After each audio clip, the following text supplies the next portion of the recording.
This is Regina Doman recording The China Convergence by N.S. Lyons. Thank you for listening. The China Convergence. Yes, the West is becoming more like China. Here is the real reason why. I do believe this is the longest thing I've ever written, but also the most important. Read with a stiff drink.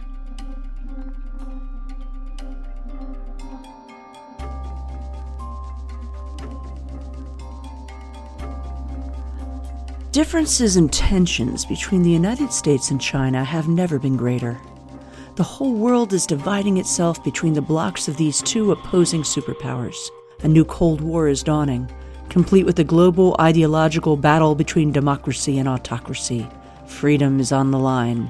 The future of global governance will be determined by the winner of this extended competition between two fundamentally opposed political and economic systems, unless a hot war settles the question early with a cataclysmic fight to the death, much as liberal democracy once fought off fascism. This is the simple and easy narrative of our present moment. In some ways, it is accurate. A geopolitical competition really is in the process of boiling over into open confrontation. But it's also fundamentally shallow and misleading. When it comes to the most fundamental political questions, China and the United States are not diverging, but converging to become more alike. In fact, I can already predict and describe the winner set to prevail in this epical competition between these two fiercely opposed national systems. In this soon-to-be triumphant system, despite a rhetorical commitment to egalitarianism and democracy, the elite class deeply distrusts and fears the people over whom it rules. These elites have concentrated themselves into a separate oligarchic political body focused on prioritizing and preserving their rule and their own overlapping set of shared interests. Racked by anxiety, they strive constantly to maximize their control over the masses, rationalizing a need to forcefully maintain stability in the face of dangerous threats, foreign and domestic. Everything is treated as an emergency. Safety and security have become the watchwords of the state and of society generally. This elite obsession with control is accelerated by a belief in scientific management, or the ability to understand, organize, and run all the complex systems of society like a machine through scientific principles and technologies. The expert knowledge of how to do so is considered the unique and proprietary possession of the elite vanguard. Ideologically, this elite is deeply materialist and openly hostile to organized religion, which inhibits and resists state control. They view human beings themselves as machines to be programmed, and believing the common man to be an unpredictable creature too stupid, irrational, and violent to rule himself, they endeavor to steadily condition and replace him with a better model through engineering, whether social or biological. Complex systems of surveillance, propaganda, and coercion are implemented to help firmly nudge or shove the common man into line. Communities and cultural traditions that resist this project are dismantled. Harmfully contrary ideas are systematically censored lest they lead to dangerous exposure. Governing power has been steadily elevated, centralized, and distributed to a technocratic bureaucracy unconstrained by any accountability to the public. All of this is justified by a utopian ideological dialectic of historical progress and inevitability. Those more in tune with the tide of history, the elite interests, are held to be morally and intellectually superior as a class to backwards reactionary elements. Only certain views are stamped scientific and correct, although these may change on a political whim. An economism that values only the easily quantifiable reigns as the only moral lodestar, and frictionless efficiency is held up as the highest common good. The individual is encouraged to fulfill his assigned role as a docile consumer and cog in this regime's machine, not that of a self-governing citizen. The state regularly acts to stimulate and manage consumer demand and to strategically regulate and guide industrial production, and the corporate sector has largely fused itself with the state. Cronyism is rampant. The relentless political messaging and ideological narrative has come to suffuse every sphere of life, and dissent is policed. Culture is largely stagnant. Uprooted, corralled, and hounded, the people are adamatized, and social trust is very low. Reality itself often feels obscured and uncertain. Demoralized, some gratefully accept any security offered by the state as a blessing. At the same time, many citizens automatically assume everything the regime says is a lie. Officialdom in general is a Kafkaesque tragicomedy of the absurd, something only to be stoically endured by normal people. Yet year by year, the pressure to conform only continues to be ratcheted higher. Which country does this describe? If you can't quite tell, well, that's the point. For many citizens of the West, the systems of governance under which we live increasingly feel uncomfortably similar to what appears offered in the People's Republic of China.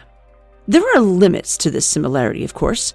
The Chinese Communist Party is a brutal regime that has, in the past, killed tens of millions of its own people and still rules over them with an iron fist. To say that the United States, or any Western country, is identical in nature to China would be ridiculous. And yet, I'm going to argue that the commonalities are indeed growing, and that this is no illusion, coincidence, or conspiracy, but the product of the same deep systemic forces and underlying ideological roots. To claim that we're the same as China, or even just that we're turning into China, as I've admittedly implied with this title, would really just be political clickbait. The reality is more complicated, but no less unsettling. Both China and the West, in their own ways and at their own pace, but for the same reasons, are converging from different directions on the same point. The same, not yet fully realized system of totalizing techno-administrative governance. Though they remain different, theirs is no longer a difference of kind, only of degree. China is just already a bit further down the path towards the same future. But how shall we describe this form of government that has already begun to wrap its tentacles around the world today, including here in the United States? Many of us recognize by now that whatever it is we now live under, it sure isn't liberal democracy. So, what is it? To begin answering that, and to really explain the China Convergence, we're going to need to start with a crash course on the rise and nature of the technocratic managerial regime in the West.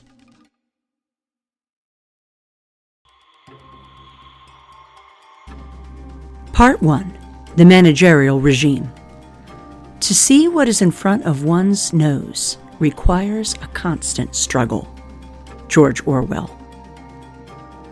Sometime around the second half of the 19th century, a revolution in human affairs began to take place, occurring in parallel to and building on the Industrial Revolution. This was a revolution of mass and scale, which upended nearly every area of human activity and rapidly reorganized civilization, first in the West and then around the world. The limits of time and space produced by geography were swept away by new technologies of communication and transportation. Greatly enlarged populations flowed into and swelled vast urban centers. Masses of workers began to toil in large factories and then in offices, laboring through an endless paper trail, trying to keep track of it all. In politics, new opportunities arose for those who could seize on this growing power of the masses and their votes, along with new challenges in providing for their growing needs and desires. In government, in business, and education, and in almost every other sphere of life, new methods and techniques of organization emerged in order to manage the growing complexities of mass and scale. The mass bureaucratic state, the mass standing army, the mass corporation, the mass media, mass public education, and so on. This was the Managerial Revolution. Rapidly accelerating in the 20th century, the Managerial Revolution soon began to instigate another transformation of society in the West. It gave birth to a new managerial elite. A new social class had arisen out of the growing scale and complexity of mass organizations, as those organizations began to find that, in order to function, they had to rely on large numbers of people who possessed the necessary highly technical and specialized cognitive skills and knowledge, including new techniques of organizational planning and management at scale. Such people became the professional managerial class, which quickly expanded to meet the growing demand for their services. While the wealthy families of old landed aristocratic elite at first continued to own many of these new mass organizations, they were soon no longer capable of operating them, as the traits that had long defined mastery of their role and status, land ownership, inherited warrior virtues, a classical liberal education, formal rhetoric, personal charisma, an extensive code of social manners, etc., were no longer sufficient or relevant for doing so. This meant the managerial class soon captured de facto control of all the mass organizations of society. This managerial takeover was accelerated by what I call the managerial doom loop. The larger and more complex an organization grows, the exponentially more managers are needed. Managers therefore have a strong incentive to ensure their organization continues to grow larger and more complex, resulting in greater relative power for the managers. More growth means more managers must be hired, who then push for more expansion, including by rationalizing a need for their cancerous bureaucracy to take over even more functions of the broader economy and society. As more and more territory is surrendered to bureaucratic management, more managers must be educated, which requires more managers. Anyway, a reckoning over which class now really constituted society's ruling elite soon became inevitable. In some places, the old aristocracy's end was swift and bloody. But in most of the West, they were not eradicated, but co-opted and absorbed, with the children of even the wealthiest aristocratic families eventually forced to themselves acquire an education in the same skills, ideas, and mannerisms as the managerial class, in order to take on any prominent role, from CEO to politician to philanthropist. Those who did not do so slowly faded into irrelevance. The managerial class had produced the managerial elite. This did not mean, however, that the expansion of the new managerial order faced no resistance at all from the old order that it strangled. That previous order, which has been referred to by scholars of the managerial revolution as the bourgeois order, was represented not so much by the grand bourgeois, though wealthy landed aristocrats and early capitalist industrialists, but by the petit bourgeois, or what could be described as the independent middle class. The entrepreneurial small business owner, the multi-generational family shop owners, the small-scale farmer or landlord, the community religious or private educator, even the relatively well-to-do local doctor, these and others like them formed the backbone of a large social and economic class that found itself existentially at odds with the interest of the managerial revolution. But in contrast to what was originally predicted by Marxists, those bourgeoisie came to be mortally threatened not from below by the laboring landless proletariat, but from above by the new order of the managerial elite and their expanding legions of paper-pushing professional revolutionaries. The clash between these classes, as the managerial order steadily encroached on, dismantled, and subsumed more and more of the middle-class bourgeois order and its traditional culture, and the increasingly desperate backlash this process generated from its remnants, would come to define much of the political drama of the West. That drama continues in various forms to this day. The animosity of this class struggle was accentuated by the particularly antagonistic ideology that coalesced as a unifying force for the managerial elite.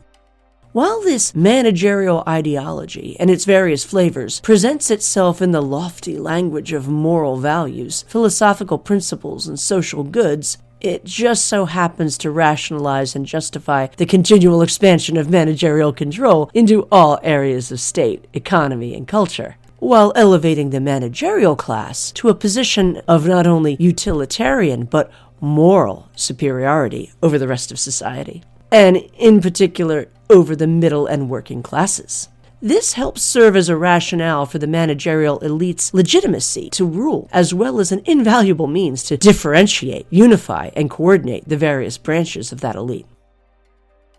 Managerial ideology, a relatively straightforward descendant of the Enlightenment liberal modernist project, is a formula that consists of several core beliefs, or what could be called core managerial values. At least in the West, these can be distilled into: number 1, technocratic scientism. The belief that everything, including society and human nature, can and should be fully understood and controlled through scientific and technical means.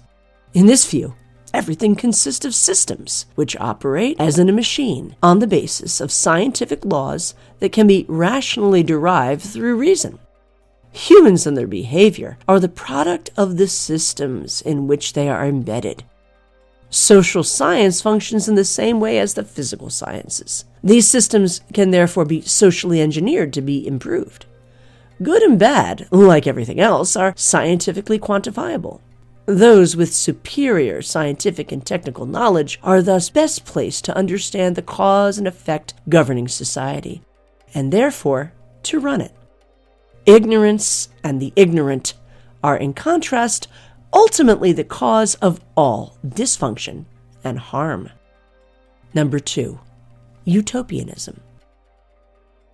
The belief that a perfect society is possible, in this case through the perfect application of perfect scientific and technical knowledge.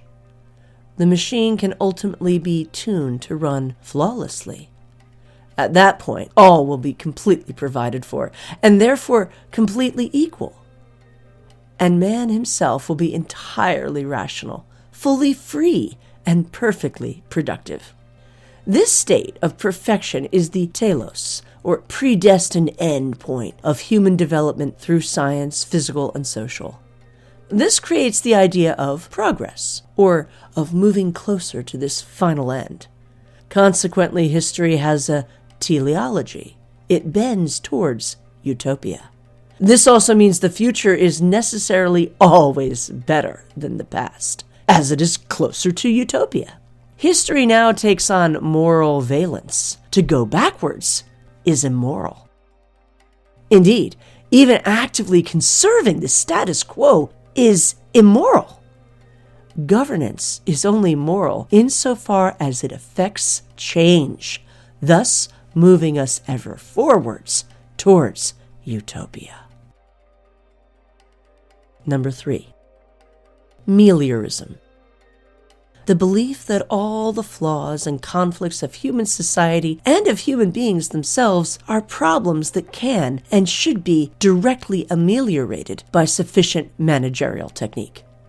Poverty, war, disease, criminality, ignorance, suffering, unhappiness, death, none of these are examples of the human condition that will always be with us, but are all problems to be solved. It is the role of the managerial elite to identify and solve such problems by applying their expert knowledge to improve human institutions and relationships as well as the natural world. In the end, there are no trade-offs, only solutions. Number 4, liberationism.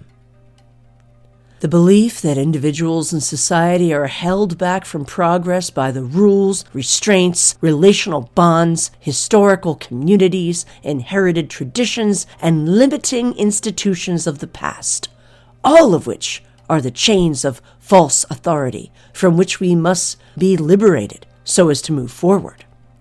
Old ideas, old culture, old customs, and old habits must all be dismantled in order to ameliorate human problems, as old systems and ways of life are necessarily ignorant, flawed, and oppressive. Newer, and therefore superior, scientific knowledge can redesign from the ground up new systems and ways of life that will function more effectively and morally. Number 5, hedonistic materialism. The belief that complete human happiness and well-being fundamentally consist of and is achievable through the fulfillment of a sufficient number of material needs and psychological desires. The presence of any unfulfilled desire or discomfort indicates the systemic inefficiency of an unprovided good that can and should be met in order to move the human being closer to a perfected state. Scientific management can and should, therefore, to the greatest extent possible, maximize the fulfillment of desires. For the individual, consumption that alleviates desire is a moral act. In contrast, repression, including self-repression of desires and their fulfillment, stands in the way of human progress and is immoral, signaling a need for managerial liberation. Number 6. Homogenizing cosmopolitan universalism. The belief that A. all human beings are fundamentally interchangeable and members of a single universal community. B. that the systemic best practices discovered by scientific management are universally applicable in all places and for all people in all times, and that therefore the same optimal system should rationally prevail everywhere. C. that while perhaps quaint and entertaining, any non-superficial particularity or diversity of place, culture, custom, nation, or government structure anywhere is evidence of an inefficient failure to successfully converge on the ideal system. And D. that any form of localism, particularism, or federalism is therefore not only inefficient and backwards, but an obstacle to human progress, and so is dangerous and immoral. Progress will always naturally entail centralization and homogenization. 7. Abstraction and dematerialization. The belief, or more often the instinct, that abstract and virtual things are better than physical things, because the less tied to the messy physical world that humans and their activities are, the more liberated and capable of pure intellectual rationality and uninhibited morality they will become. Practically, dematerialization, such as thorough digitalization or financialization, is a potent solvent that can help burn away the repressive barriers created by attachments to the particularities of place and people, replacing them with the fluidity and universality of the cosmopolitan. Dematerialization makes property more easily tradable and can more effectively produce homogenization and fulfill desires at scale. Indeed, in theory, dematerialization could allow almost everything to take on and be managed at vastly greater, even infinite mass and scale, holding out the hope of total efficiency, a state of pure frictionlessness, in which change, progress, will be effortless and limitless. Finally, dematerialization also most broadly represents an ideological belief that it is the world that should conform to abstract theory, not theory that must conform to the world. Combined, the promotion of these 7 managerial values served as a convenient ideological means for the managerial system to challenge the existing ethic and values of the middle-class bourgeois order that preceded it. These bourgeois values consisted of a mix of conservative and classical liberal values.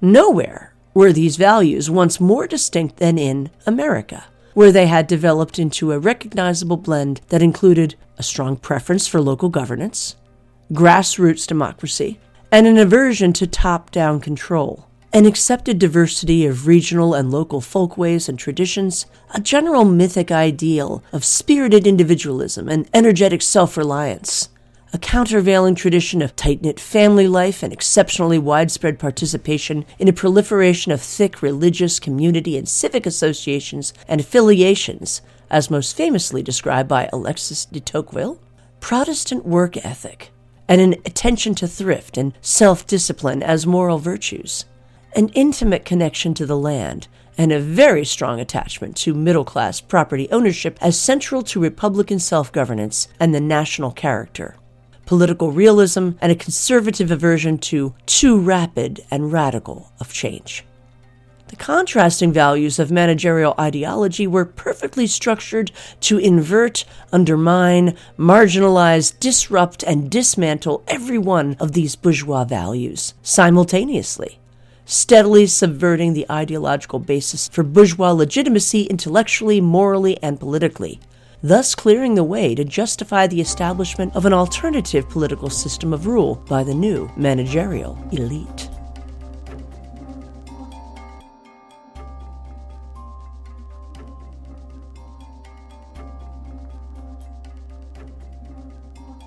The Managerial System.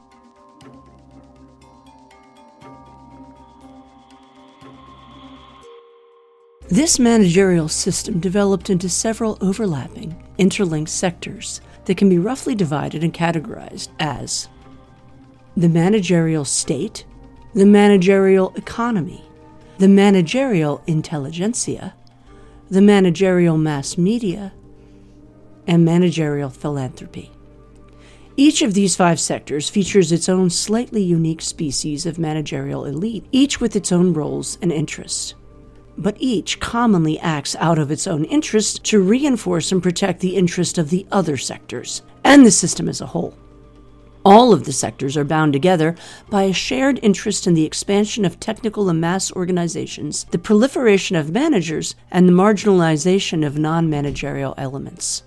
The managerial state, characterized by its proliferating administrative bureaucracies and thirst for centralized technocratic control, has a strong incentive to launch utopian and meliorist schemes to liberate and reorganize more and more portions of society, the theoretical basis for which are pumped out by the managerial intelligentsia, necessitating entire new layers of bureaucratic management and whole new categories of experts.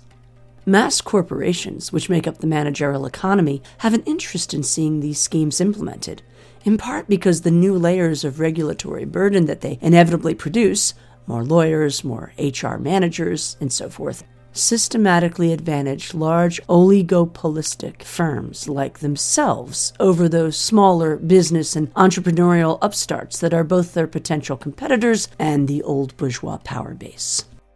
The managerial state naturally also wants to break that rival power base. Mass corporations are especially adept at doing this, in particular by advancing the dematerialization of business and property ownership. You'll own nothing and be happy, which both increases the dependence of the middle class and concentrates greater wealth and power in managerial hands. The managerial state also acts to directly stimulate aggregate consumer demand and bolster financialized assets through monetary and fiscal policy, among other tools, such as state contracts and subsidies. This managed demand directly fuels the growth of managerial corporations, which have every incentive to fuse themselves as closely as possible with the state, both to encourage stimulus and to capture regulatory policy. The growth of mass corporations in turn rationalizes the further growth of the regulatory state. Formal and informal public-private partnership between the corporation and state easily serves the interest of both.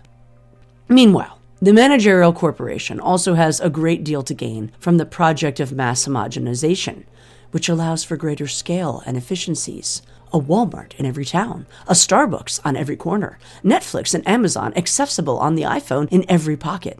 By breaking down the differentiations of the old order, the state, which fears and despises above all else the local control justified by differentiation, is happy to assist. The managerial economy also gains directly from the stimulation of greater consumer demand produced by the liberation of the masses from repressive norms of the old bourgeoisie moral code and the encouragement of hedonistic alternatives, as thought up by the intelligentsia, advertised by the mass media, and legally facilitated by the state. Mass media, too, has an interest in homogenization, allowing the entertainment and narratives it sells to scale and reach a larger and more uniform audience. Mass media, already an outgrowth of journalism's integration with the mass corporation, also has an incentive to integrate itself with both the intelligentsia and the state in order to gain privileged access to information. The intelligentsia, meanwhile, relies on the media to affirm their prestige, while naturally the state has an incentive to fuse with the media to effectively distribute the chosen information and narratives it wants to reach the masses. as the old bottom-up network of extended families, social associations, religious congregations, neighborhood charities, and other institutions of grassroots bourgeois community life are broken down by the managerial system, managerial philanthropy, funded by the wealth produced by the managerial economy and offering the elite a means to transform that wealth into social power tax-free, is eager to fill the void with a crude simulacrum, offering top-down philanthropic initiatives, managerial nonprofit grifts, and astroturfed activist movements in their place. These inevitably work to spread managerial ideology and the utopian social engineering campaigns of the state, further disrupting the bourgeoisie order. The breakdown of that order then inevitably only produces more social problems, which in turn provide new opportunities for managerial philanthropy to offer solutions. The managerial state, mass media, and mass corporations are eager to participate in these assaults, while the intelligentsia provide both the ideas and ready-made managerial do-gooders to man the front lines.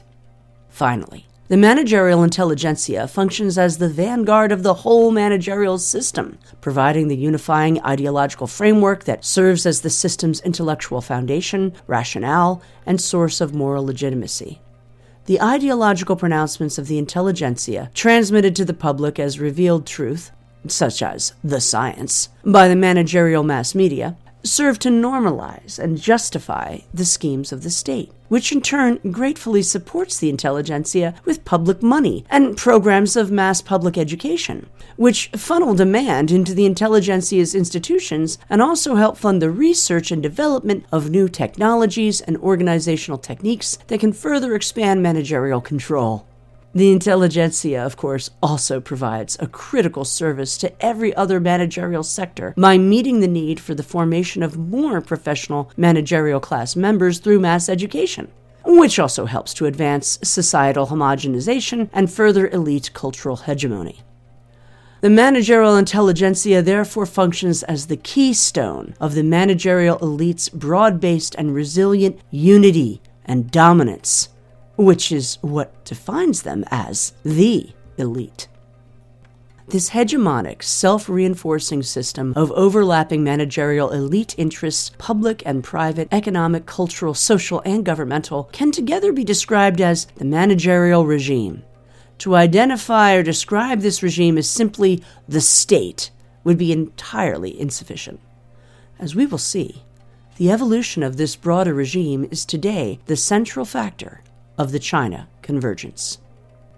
But first, there is one important historical differentiation in how managerial regimes have emerged and evolved that we must address.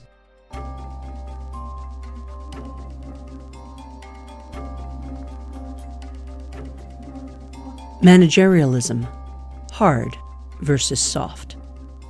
What is described above is the managerial regime as it emerged in the United States and a number of other Western nations in the 20th century. It is not, however, the only species of managerial regime to have evolved during this time. When the Communist Party took control of China, the bourgeoisie and the old aristocracy were not gently co-opted into joining the managerial elite. Instead, as with the kulaks, the middle-class peasants of Lenin and Stalin's USSR, they were virtually exterminated.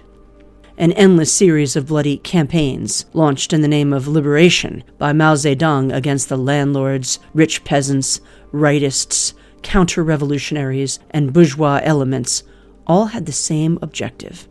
Through relentless collective persecution, confiscation of property, and mass torture, rape, and murder, the bourgeois middle class that had begun to emerge during China's Republican period was systematically destroyed.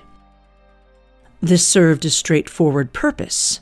Political theorists since Aristotle have recognized that a numerous middle class which stands between the rich and the poor is the natural bedrock of any stable republican system of government, resisting both domination by a plutocratic oligarchy and tyrannical revolutionary demands by the poorest.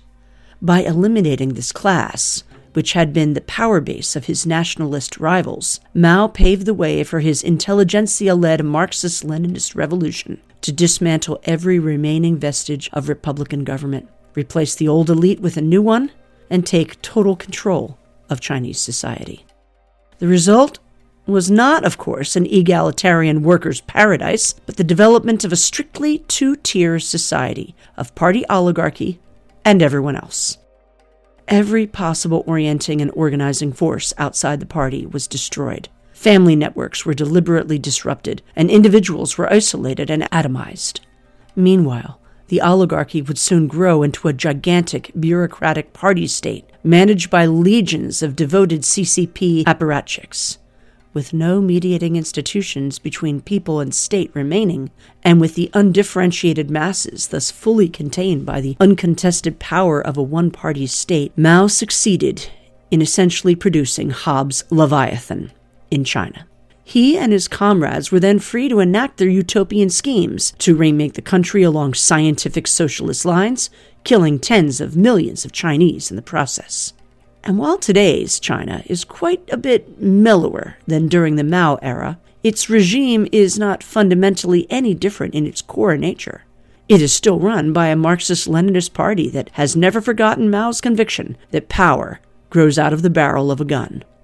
The brutal history and character of the Chinese communist regime is therefore very different from what most of the West has experienced outside of Eastern and Central Europe. And yet, if you've been following along so far, China, with its vast techno-bureaucratic socialist state, is still recognizably a managerial regime. More precisely, China is a hard managerial regime. Ever since the political philosopher James Burnham published his seminal book, The Managerial Revolution, in 1941, theorists of the managerial regime have noted strong underlying similarities between all the major modern state systems that emerged in the 20th century, including the system of liberal progressive administration as represented at the time by FDR's America, the fascist system pioneered by Mussolini, and the communist system that first appeared in Russia and then spread to China and elsewhere. The thrust of all these systems was fundamentally managerial in character, and yet each also immediately displayed some quite different behavior. This difference can, however, be largely explained if we distinguish between what the political theorist Sam Francis classified as soft and hard managerial regimes.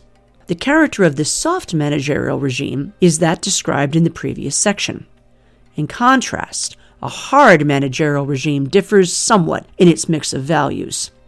Hard managerial regimes tend to reject 2 of the 7 values of the soft managerial ideology described above, discarding hedonism and cosmopolitanism, though homogenization and centralization remain a priority. Instead, they tend to emphasize managing the unity of the collective, for example, the Volk, or the people, and the value that individual loyalty, strength, and self-sacrifice provide to that collective. Most importantly, hard and soft managerial regimes differ in their approach to control. Hard managerial regimes default to the use of force and are adept at using the threat of force to coerce stability and obedience. The state also tends to play a much more open role in the direction of the economy and society in hard systems, establishing state-owned corporations and taking direct control of mass media, for example, in addition to maintaining large security services. This can, however, reduce popular trust in the state and its organs.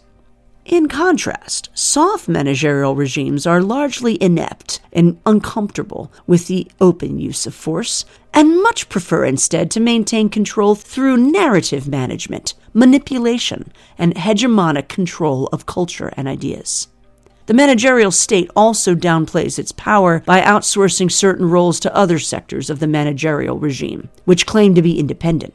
Indeed, they are independent in the sense that they are not directly controlled by the state and can do what they want. But being managerial institutions staffed by managerial elites and therefore stakeholders in the managerial imperative, they nonetheless operate in almost complete sync with the state. Such diffusion helps effectively conceal the scale, unity, and power of the soft managerial regime, as well as deflect and diffuse any accountability. This softer approach to maintaining managerial regime dominance may lead to more day-to-day disorder, such as crime, but it is no less politically stable than the hard variety and arguably has to date proved more stable. Despite these differences, every form of managerial regime shares the same fundamental characteristics and core values, including a devotion to technocratic scientism, utopianism, meliorism, homogenization, and one form or another of liberationism aimed at uprooting the previous system's norms and values. They all pursue the same imperative of expanding mass organizations and the managerial elite, of growing and centralizing their bureaucratic power and control, and of systematically marginalizing managerialism's enemies. They all have the same philosophical roots, and all their elites share similar deep anxieties about the public.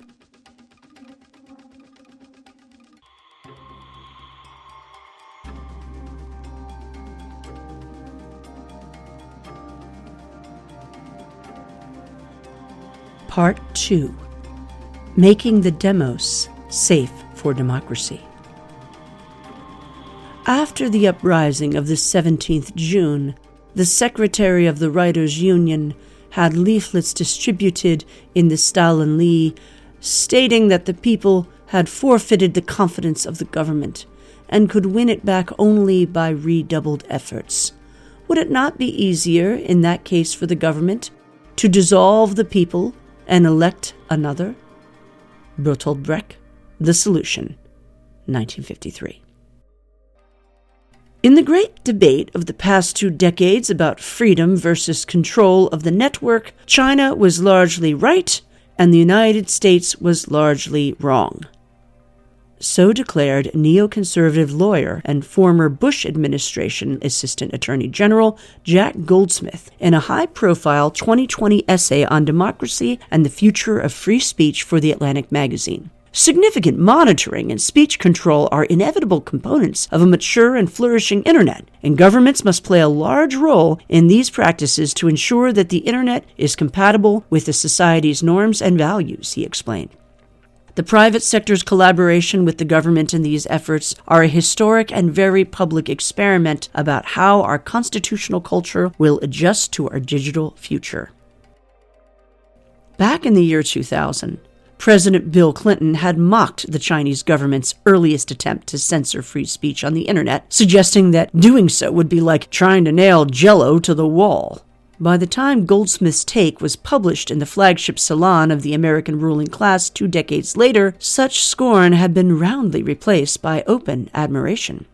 Beginning immediately after the 2016 election of Donald Trump, and then accelerating exponentially in 2020, America's elite class began regularly arguing, as did the New York Times' Emily Bazelon, that the country was in the midst of an information crisis, producing catastrophic risks of harm, and that actually, free speech threatens democracy as much as it also provides for its flourishing. The American people would have to accept their free speech rights as being curtailed for their own good. As we now know, thanks to revelations from the Twitter files and other reporting, a sprawling censorship industrial complex was soon created to seize control of Internet discourse and manage American minds. Billions of dollars of government money flowed into intelligence agencies who discovered a new mission to wage information warfare on their own people in the name of combating disinformation. America's giant internet technology firms needed only a light cajoling to begin implementing, at the direction of the state, mass surveillance and censorship of information labeled as harmful, even that acknowledged to be true content, because it ran counter to the propaganda line decided by the regime. Thousands of American intellectuals became disinformation experts overnight. In coordination with these academics and NGOs, mass media leapt to set up fact-checking operations to arbitrarily declare what was and was not true, selling the public a tall tale of foreign meddling and dark tides of online hate that conveniently justified having their burgeoning independent competition deplatformed from the Internet. The advent of the COVID-19 pandemic in 2020 was then seized upon as a reason to double down on this attack on the public. As Jacob Siegel recently documented in a magisterial account of the origins of the war on disinformation, the managerial state quickly reoriented all the tools, techniques, and swollen bureaucratic automatons that had developed to fight the global war on terror in order to begin waging a counterinsurgency campaign against its own citizens. Something had changed in the calculus of America's elites. Traditionally, at least vaguely liberal, their seemingly abrupt U-turn on the value of free speech and deliberative democracy represents a paradigmic example of a process enacting a final replacement of old order classical liberalism with an open embrace of total technocratic managerialism, one that we will explore in more detail soon. But what exactly prompted this sudden shift? Revolt of the public, revolt of the elite. The most immediate explanation for why the managerial elite decided to hurry up and cast off any tattered remains of the old American values is simply that they panicked.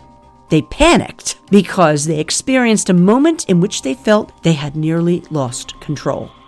That moment was 2016, when the socialist Bernie Sanders had just nearly beat Hillary Clinton in the Democratic Party primary. The British people had decided they'd had enough of the EU, and then, most egregiously of all, the thoroughly déclassé Donald Trump won the U.S. presidential election. None of this was supposed to happen. In each case, the people were supposed to have voted the right way, the way the elite had planned them voting. But they didn't. Worse, they seemed to be voting wrong as part of a broader trend of populations specifically reacting against and challenging managerial elite control.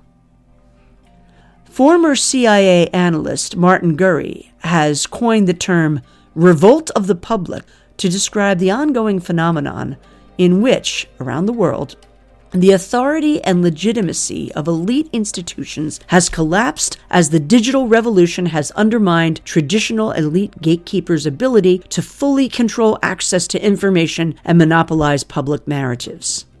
This decline of hierarchical gatekeepers, such as legacy media, has helped to expose elite personal, institutional, and policy failures, as well as widespread corruption and the broader reality that the managerial system itself functions with little to no real public input or accountability. This has helped fuel public frustration and anger with the endemic and mounting problem of the status quo, mobilizing insurgent political movements to present democratic challenges to the establishment. But for the managerial elite, the character of this revolt is even more threatening than Gurry's summation implies. In the West, this underdog public rebellion is not only directed against the ruling managerial technocracy, but critically has been conducted by precisely the managerial elite's historic class enemies, the remnants of the old bourgeois middle class. For the managerial elite, this was the apparition of a terrifying nightmare. They thought they'd broken and cast down the old order forever. Now, it seemed to be trying to climb out of the grave of history, where it belonged, to take its revenge and drag them all back to the dark ages before enlightened managerial rule had brought the word of progress to the world. The prospect of real power returning to the hands of their traditional enemies appeared to be a mortal threat to the future of the managerial class. Across the West, the managerial elite therefore immediately went into a frenzy over the danger allegedly presented by populism and launched their own revolt, declaring a Schmittian state of exception in which all the standard rules and norms of democratic politics could be suspended in order to respond to this existential crisis. In fact, some began to question whether democracy itself might have to be suspended in order to save it. It's time for the elites to rise up against the ignorant masses, New York Times Magazine journalist James Traub thundered in an iconic 2016 piece in Foreign Policy magazine. This quickly became a view openly and proudly embraced among the managerial elite, who no longer hesitated to express their frustration with democracy and its voters. Did I say ignorant? Yes, I did. It is necessary to say that people are deluded, and the task of leadership is to undelude them, Traub declared.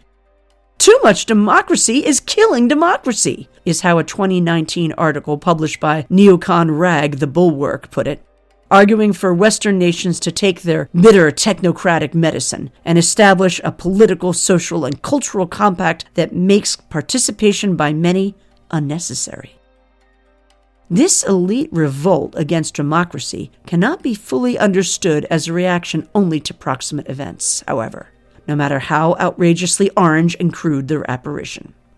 Rather, the populist revolts that emerged in 2016 sparked such an intense, openly anti-democratic reaction because they played directly into a much deeper complex of managerial anxieties, dreams, and obsessions that has roots stretching back more than a century.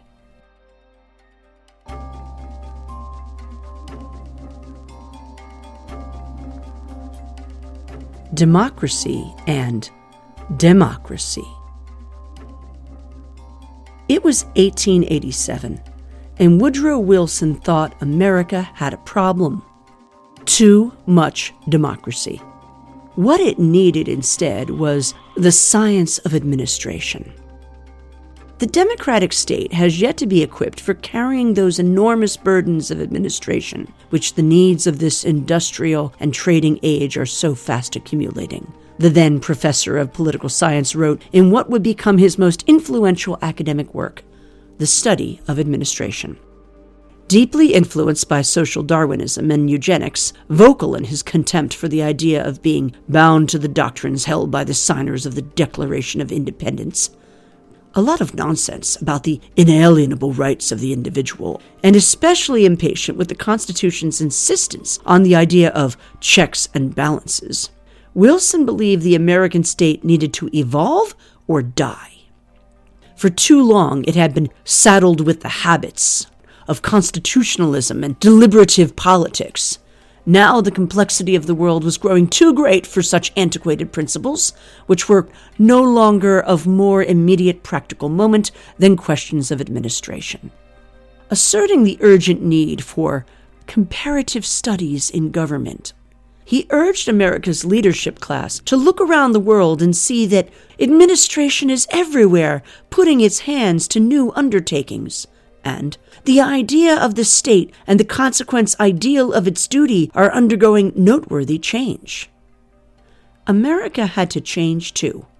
Seeing every day new things which the state ought to do, the next thing is to see clearly how it ought to do them, he wrote. Simple as that. But what did Wilson mean by administration anyway?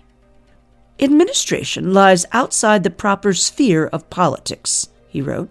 Administrative questions are not political questions. By this he meant that all the affairs of the modern state, all the new things the state ought to do, should be placed above any vulgar interference from the political, that is, above any democratic debate, choice, or accountability, and instead turned over to an elevated class of educated men whose full-time profession would be governing the rabble.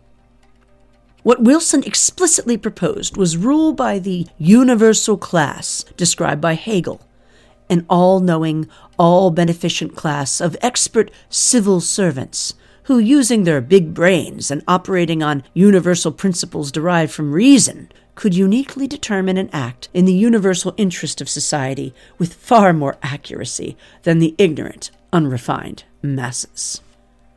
In Wilson's view, the opinion of the actual public was nothing but a clumsy nuisance, a rustic handling delicate machinery.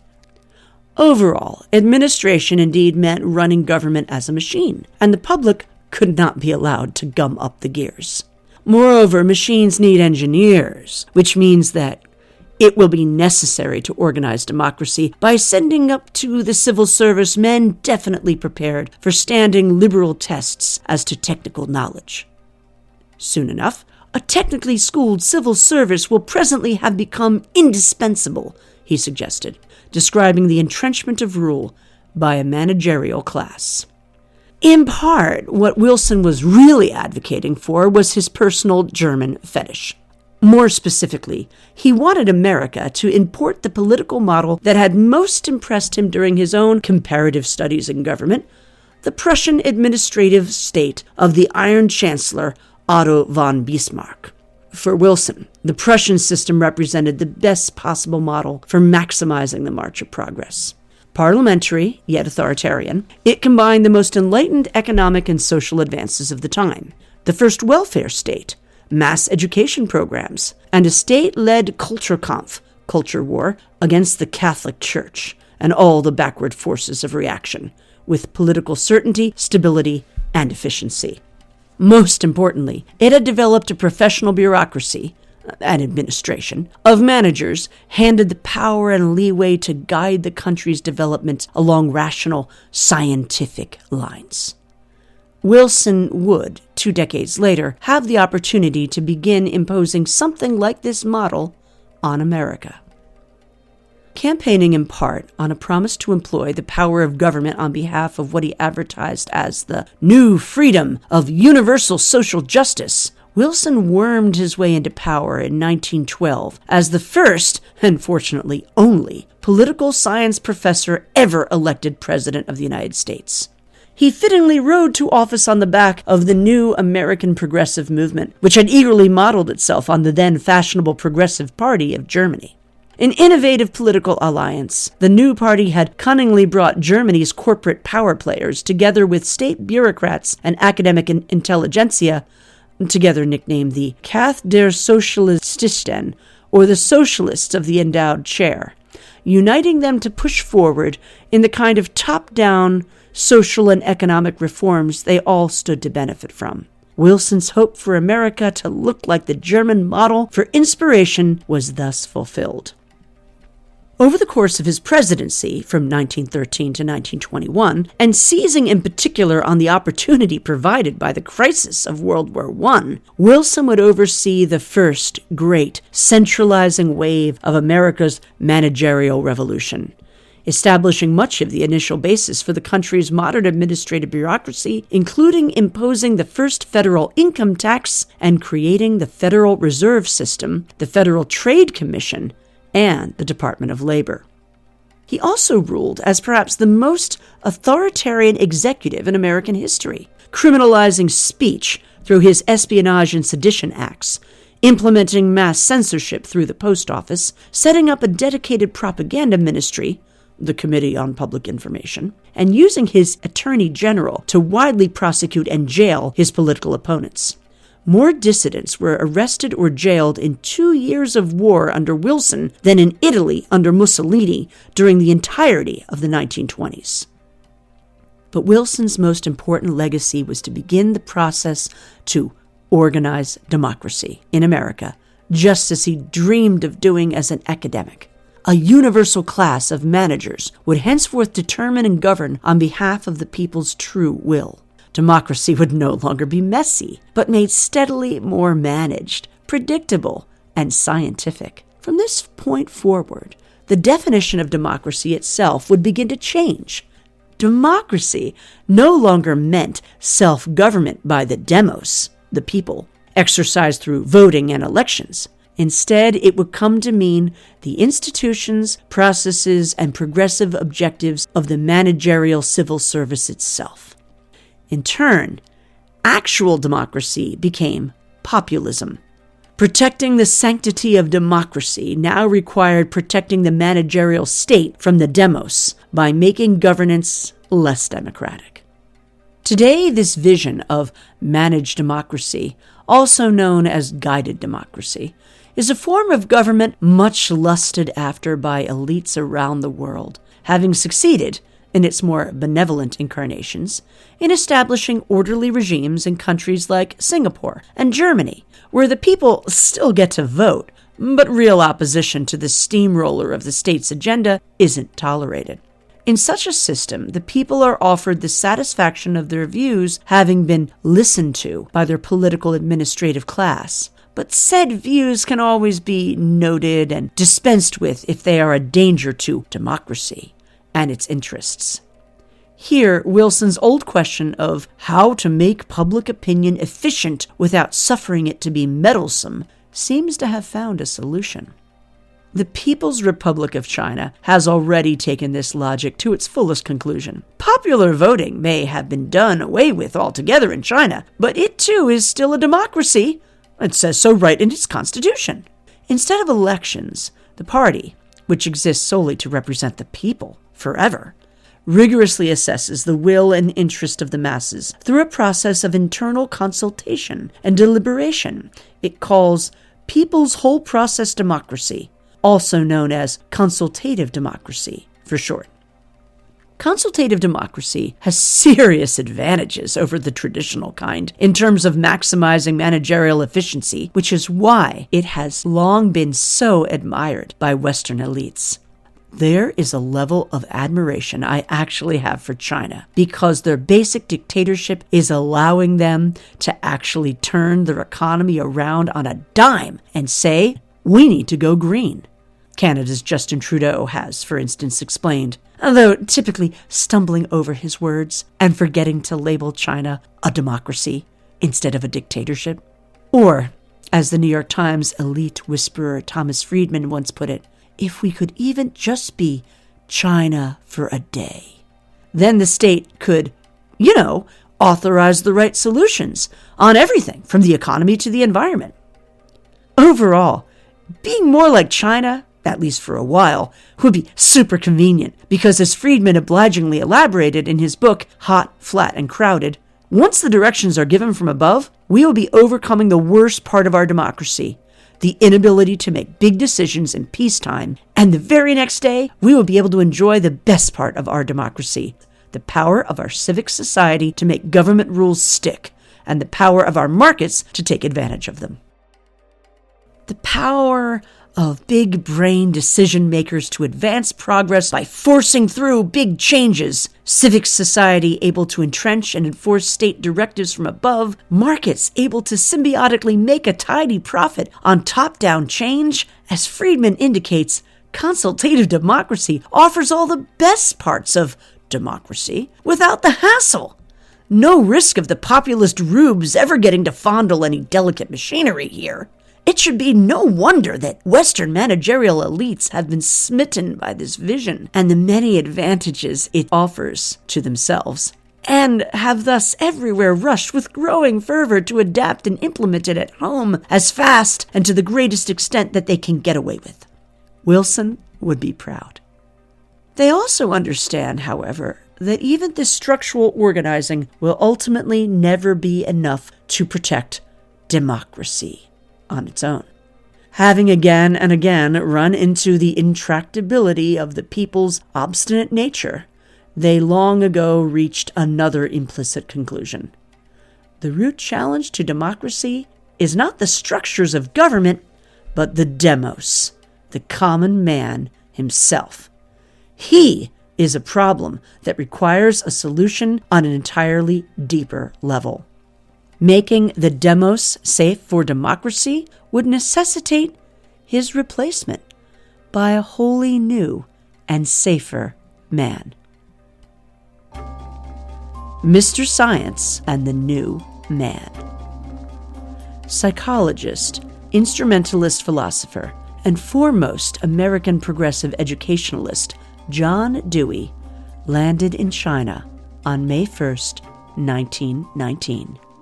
It was 3 days before the outbreak of the May 4th movement, an anti-traditionalist wave that would grow out of student protest in Beijing and become a crusade to radically transform the nation. It would give birth to the Chinese Communist Party 2 years later in 1921. The student movement slogan called for China to embrace Mr. Science and Mr. Democracy, and with Dewey's appearance, it seemed Mr. Science had arrived. Chen Duxiu, co-founder of the CCP, said he thought Dewey embodied the whole spirit of the movement. Mao Zedong thought his educational theory well worth studying. Adored as a progressive and modernizing hero, Dewey would remain in China for a tour that lasted more than 2 years, delivering over 200 lectures to crowds of thousands of adoring fans. Many of those lectures were then translated into best-selling books distributed across the country. He was lauded as a second Confucius and nicknamed Dewey Dewey, or Dewey the Great. Dewey the Great had already helped transform America. A leading light of the rising American progressive education movement, he had successfully led a mission to completely remake the American educational system, remodeling the country's historic liberal arts colleges into copies of Germany's fashionable new, centrally managed research universities, as well as generally overhauling the purpose and pedagogy of public education. Whereas Western educational institutions had for centuries focused largely on cultural transmission and forming the character of the students in their charge through study of the humanities and the classical virtues, Dewey believed this approach was outdated and, in fact, immoral. Influenced by the new philosophy of logical positivism, he thought that instructing students in any belief in objective truth and authoritative notions of good and evil was harmful, as it was individual man himself who engaged in the construction of the good. The education system therefore had to abandon its age-old mission and focus instead on teaching students the technical skills to thrive in modern industrial society, including, most critically, how to think in rational scientific terms. But of course, Dewey and his like-minded colleagues did want to shape the character of America's children, just in a different way from the old order. For Dewey, who believed that democracy was not a form of government but an ethical project, fusing governance to the scientific method was the only possible path to achieving political and human progress. But doing that would require first changing democracy's voters. Dewey believed public education was the fundamental method of social progress and reform, precisely because it was, he wrote, the only sure method of social reconstruction. Social reconstruction meant re-engineering society. Frank Lester Ward, Dewey's teacher and mentor, and the first president of the American Sociological Association, was even less bashful. The purpose of formal education, he said, was now to be a systemic process for the manufacture of correct opinions in the public mind. It should, he added, therefore be brought under the exclusive control of government, since the result desired by the state is a wholly different one from that desired by parents, guardians, and pupils. Remaking society along scientific lines would necessitate reshaping men to fit their new machine. A reconstructed society would have to be built on the back of a reconstructed individual, a new man, freed from all the crude superstition of his past and the messy irrationalities of his former nature. This anthropological project was the real purpose of Dewey and his progressive education movement. They were conditioners. Elevated to peak influence by the presidency of Wilson, who expressed his own desire to make the young gentlemen of the rising generation as unlike their fathers as possible, Dewey and his colleagues had the opportunity to begin this quest by first revolutionizing the education system so that they could make future generations more pliable by systematically disembedding them from their past and their traditional loyalties and deconstructing the whole way in which they saw the world. Mao, meanwhile, would embrace the same project with particular gusto. Progressive Americans of the early 20th century, like Dewey and Wilson, had developed a habit of referring to China and the Chinese people as marvelously plastic, particularly suitable to be shaped at will by the hands of strong and capable Westerners, as Wilson mused in 1914. The country could, they thought, serve as an ideal laboratory for social experimentation. Mao agreed. The Chinese people, he grew fond of saying, were first of all poor and secondly blank. That is, the perfect canvas for his communist vision. This was not actually true, of course. The Chinese possessed millennia of rich history and traditionalist culture. So making the minds of the people as blank as desired took a fair amount of work on Mao's part. This he set out to accomplish through a process he called thought reform. First trialed in the isolated communist base camp Yan'an in 1942-43, then forced on the whole of China in the 1950s following the CCP's takeover of the country, thought reform was a process of using indoctrination, public pressure, and terror to produce completely submissive and easily controlled individuals. Explicitly based on new theories of Pavlovian psychological conditioning imported from the USSR, and much admired by Mao, it always followed the same distinct method. Endless hours of, quote, study, unquote, and discussion groups where silence was not an option. Repeated self-criticism and writing of confessions allegedly to, quote, lay one's heart on the table, unquote, in the name of benevolent collective self-improvement and education. Encouragement of neighbors and colleagues to report each other's alleged harmful faults, wrongdoings, and wrong ideas. Separation of people into good and bad classes or groups. Isolation of one target at a time. And the, quote, persuasion, unquote, of former friends and allies to join in a simultaneous attack. Mass, quote, struggle, unquote, meetings, designed to overwhelm and humiliate the target, and to turn a purge into public spectacle and object lesson. Forced groveling apologies, followed by magnanimous temporary mercy, and redemption or rejection and destruction of the individual as a warning to others. Cyclical repetition with persecution of new targets.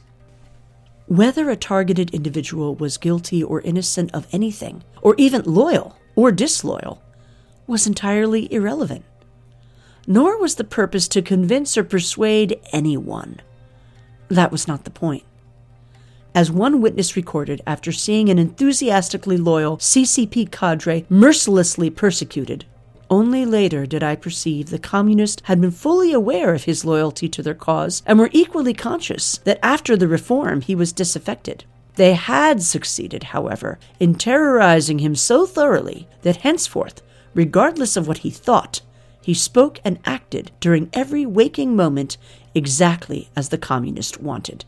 In this state, the communist felt safer and more secure about him. This conditioning method was combined with an effort to create a fully controlled and wholly fluid information environment, where no one could be quite sure what was true or correct at any given moment. Journalism and literature were strictly censored. Satire was outlawed. Scholars and educators had to repeatedly revise works to conform to the latest orthodoxy. Some rewrote their own articles and books dozens of times over, or renounced them entirely. Books in general were generally sources of information too stable to be permitted, and were destroyed, along with vast repositories of China's historical records and knowledge on an almost inconceivable scale. In Shanghai, for instance, 237 tons of books were destroyed in 2 months of 1951 alone. In Shantou, in May 1953, a giant bonfire lasting 3 days was needed to incinerate some 300,000 volumes representing vestiges of the feudal past.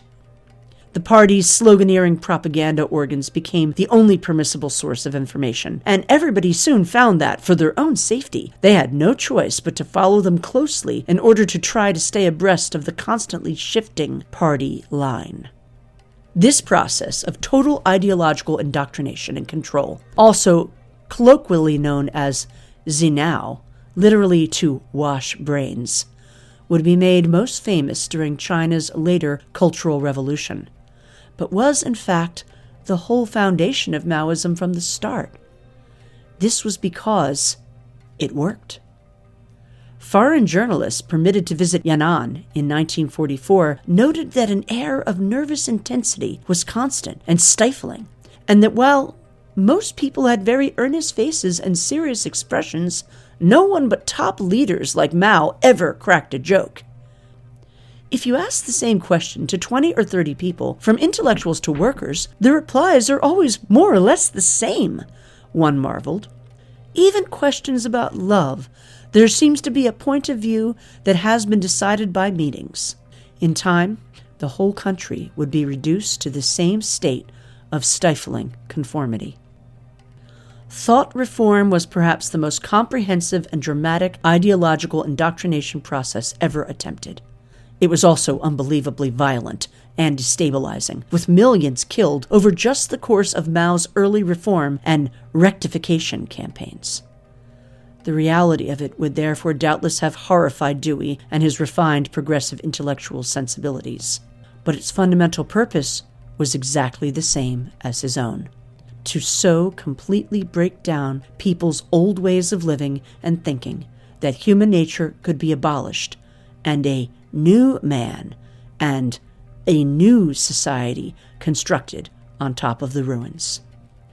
This totalizing utopian vision, so utterly integral to communism, is simply the ultimate expression of all managerialism's relentless ideological compulsion to rationally redesign and control the whole world and everything in it as one would a machine. Still, it's true that Mao's brute force method was particularly crude. In the soft managerialism of the West, the effort to build a politically safer, more right-thinking new man would adopt far more subtle, sophisticated, and gentle methods for washing brains.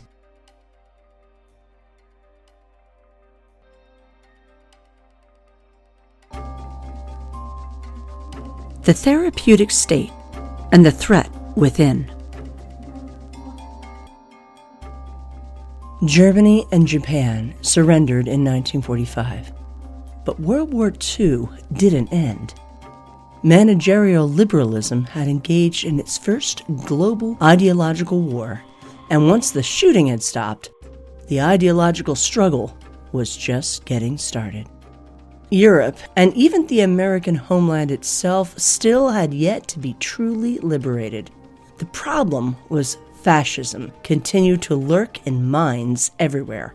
Eradicating it would require nothing less than the psychological transformation of entire populations.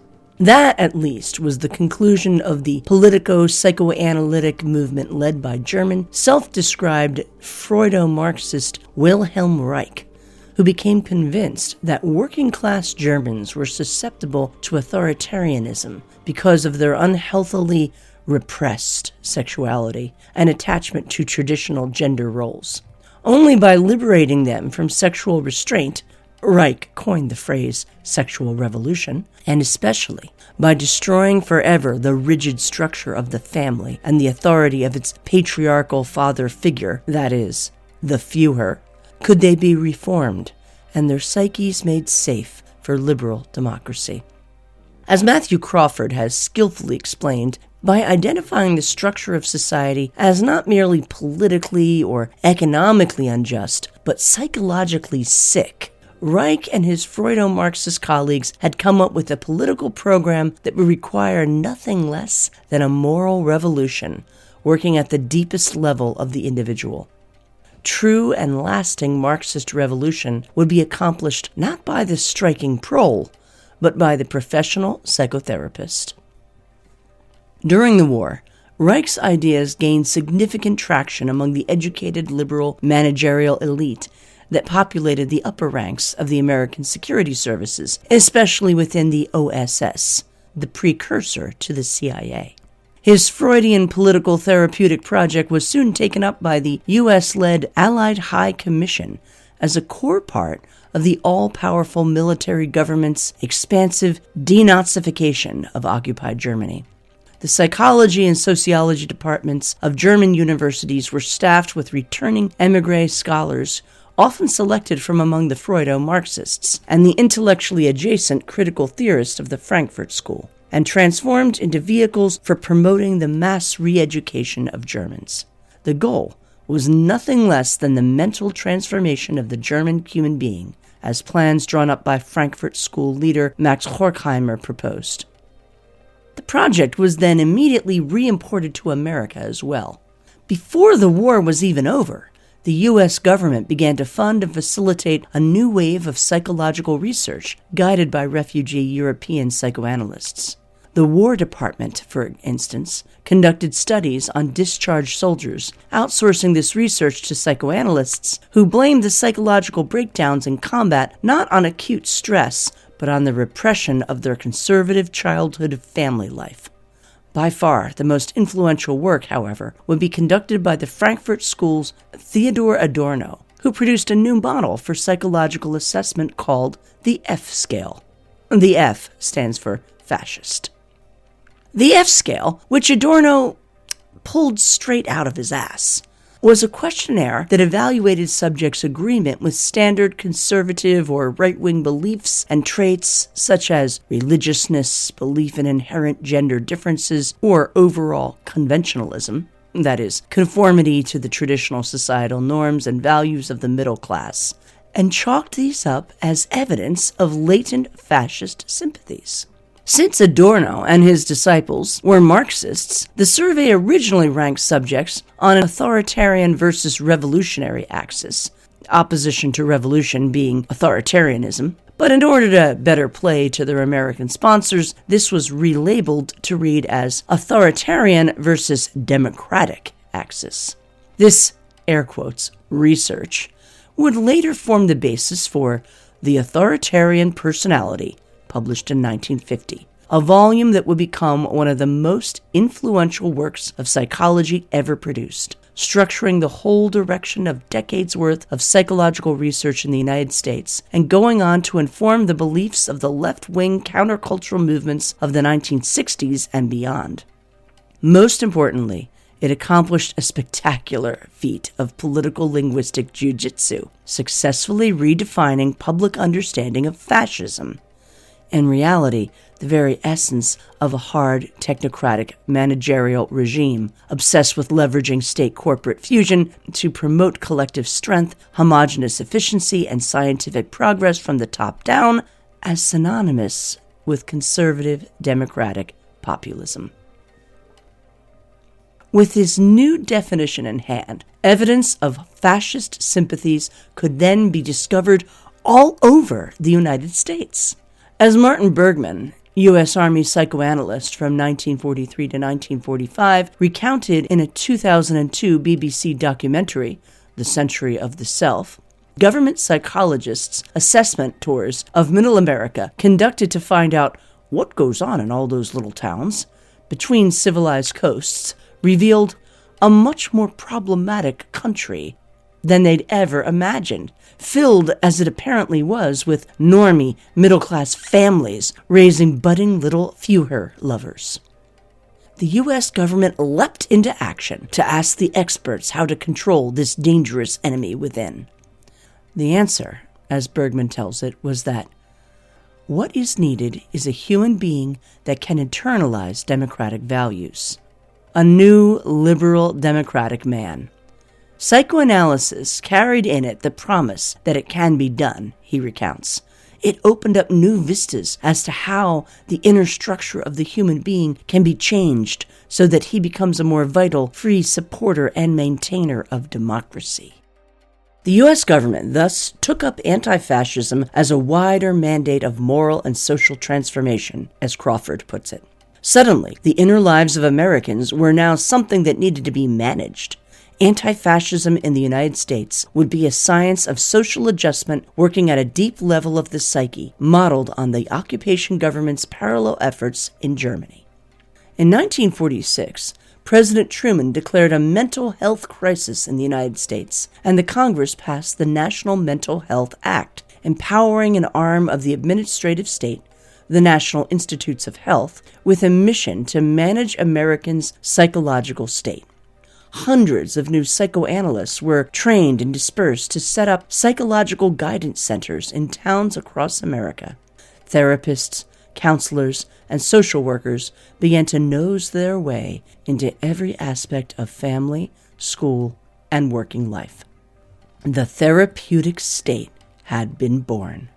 From now on, managing the mental and emotional lives of Americans would be a duty of the state and its civil society, not just the individual and his or her immediate social community.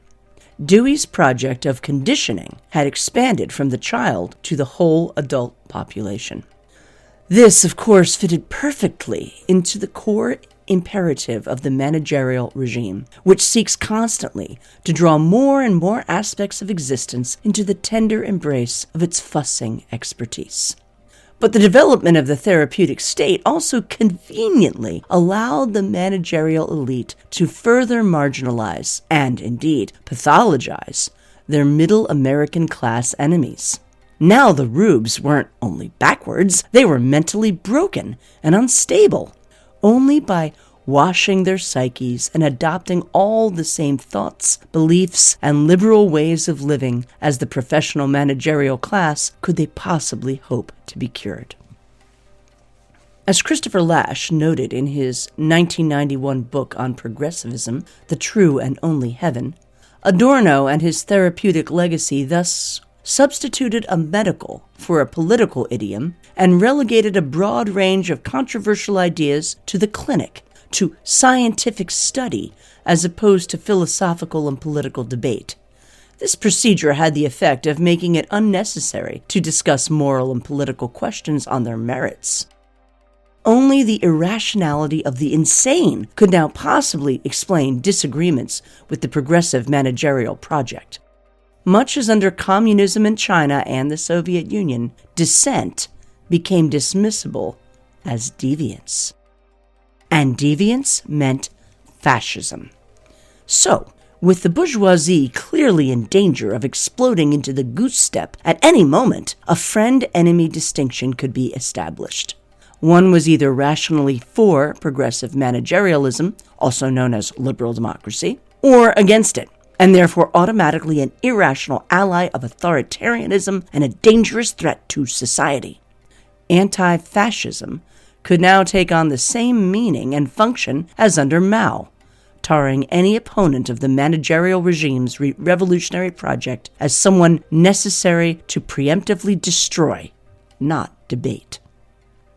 For if the whole post-fascist period is one of clear and present danger, as the Frankfurt School's Herbert Marcuse, who worked directly for the OSS from 1943 to 1950, asserted in his landmark essay, Repressive Tolerance, then America's tradition of civil liberties and liberal neutrality could justifiably be revised to head off the threat of fascism's resurgence. A truly liberating tolerance would then come to entail withdrawal of tolerance from regressive movements and discriminatory tolerance in favor of progressive tendencies. Progress and justice would in fact presuppose the withdrawal of civil rights from those who prevent their exercise, that is, movements from the right. Meanwhile, true pacification of pre-fascists require the withdrawal of tolerance before the deed at the stage of communication in word, print, and picture. Such an envisioned censorship regime aimed at breaking the tyranny of public opinion would be a first step towards fostering an enlightened democratic educational dictatorship, guided by those few who have, quote, learned to think rationally and autonomously.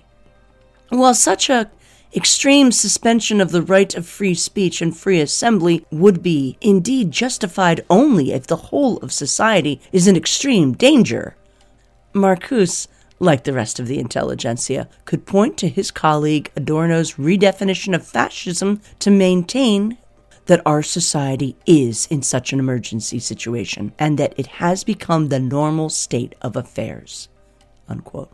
Only a few decades later, Marcuse's intellectual descendants will get their chance to begin fully capitalizing on this state of exception in the name of anti-fascism. But the development of the therapeutic state would in the meantime have even deeper long-term consequences for the foundations of American democracy.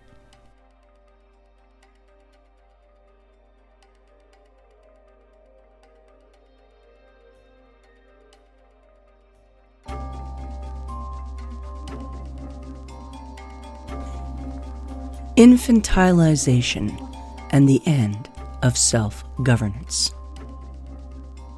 The opposite of managerialism is self-governance.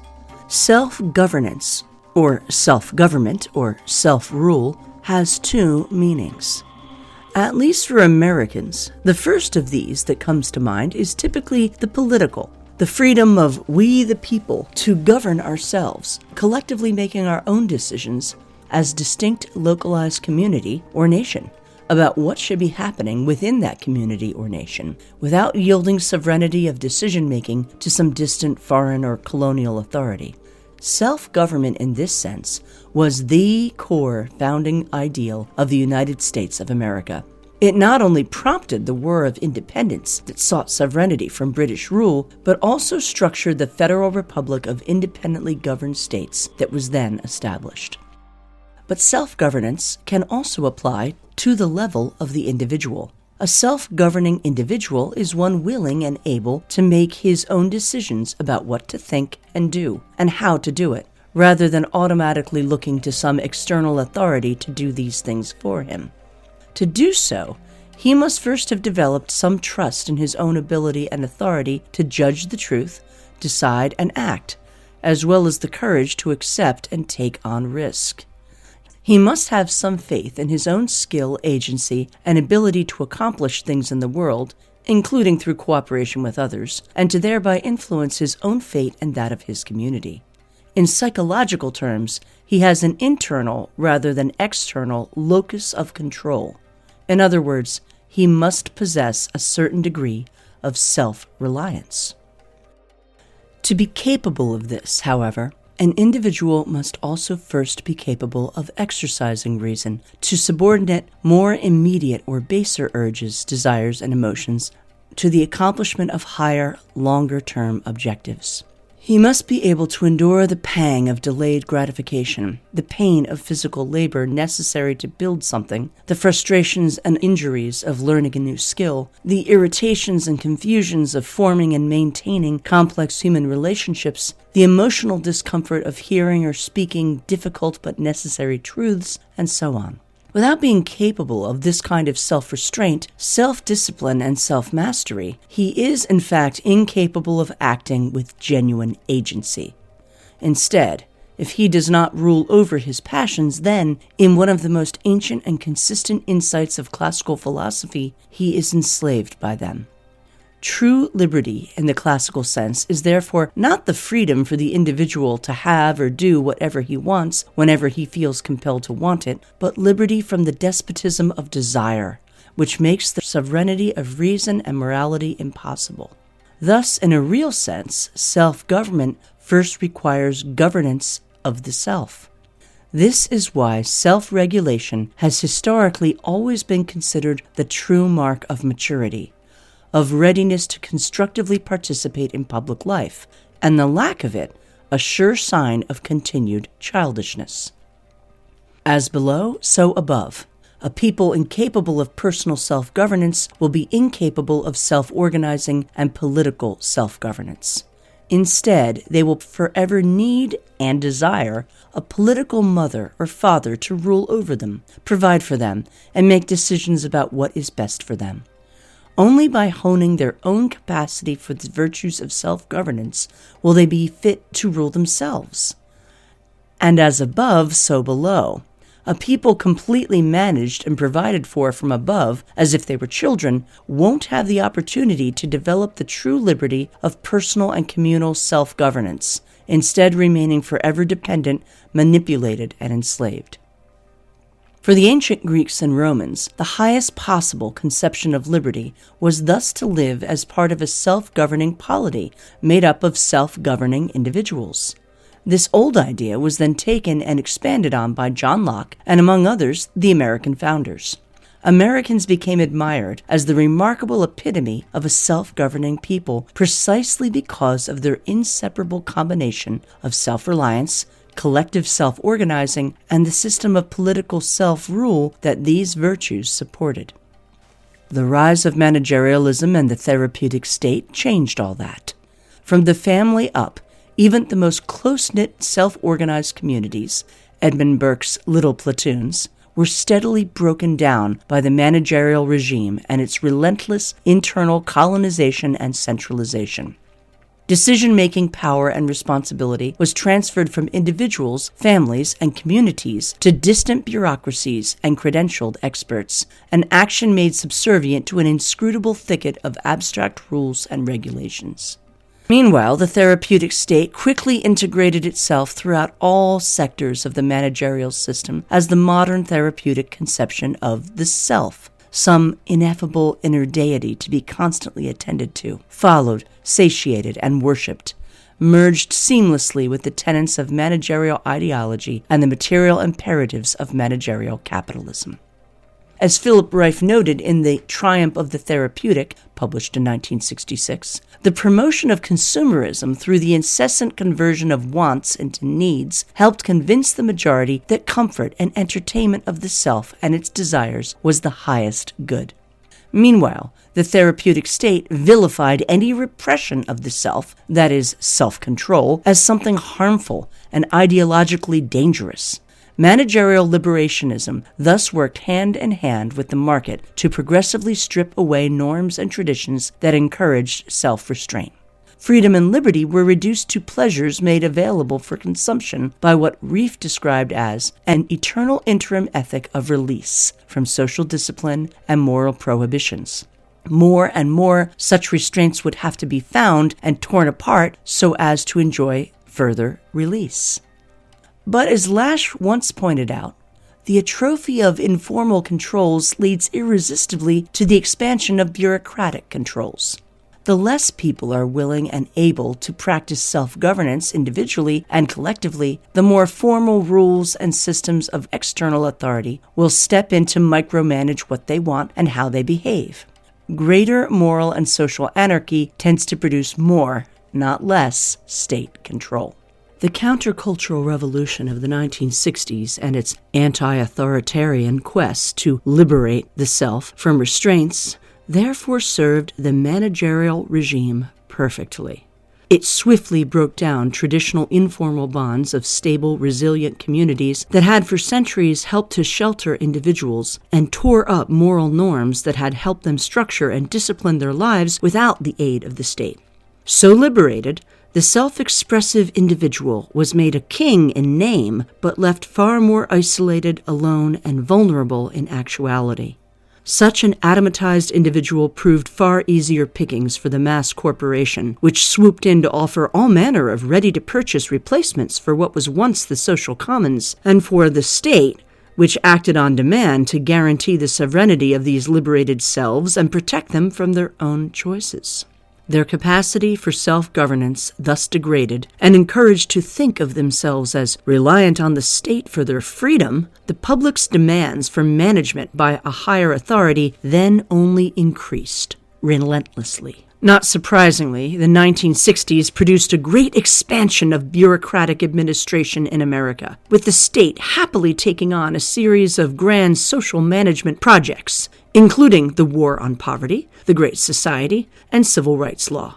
These not only turbocharged the growth of the administrative apparatus, but also proved fundamental to propelling the managerial system's expansion beyond the confines of the state, greatly enhancing the managerial role of non-profit organizations and compelling the creation of such innovates as the modern Human Resources Department, which now serves essentially as a compliance arms of the managerial state within nearly every private sector firm. But even these utopian projects may have been less significant to the expansion of managerialism than the deeper psychopolitical transformation of Americans that they reflected. From a people who fiercely valued their agency and self-governing independence to a people conditioned to eagerly trade away any essential liberty for security.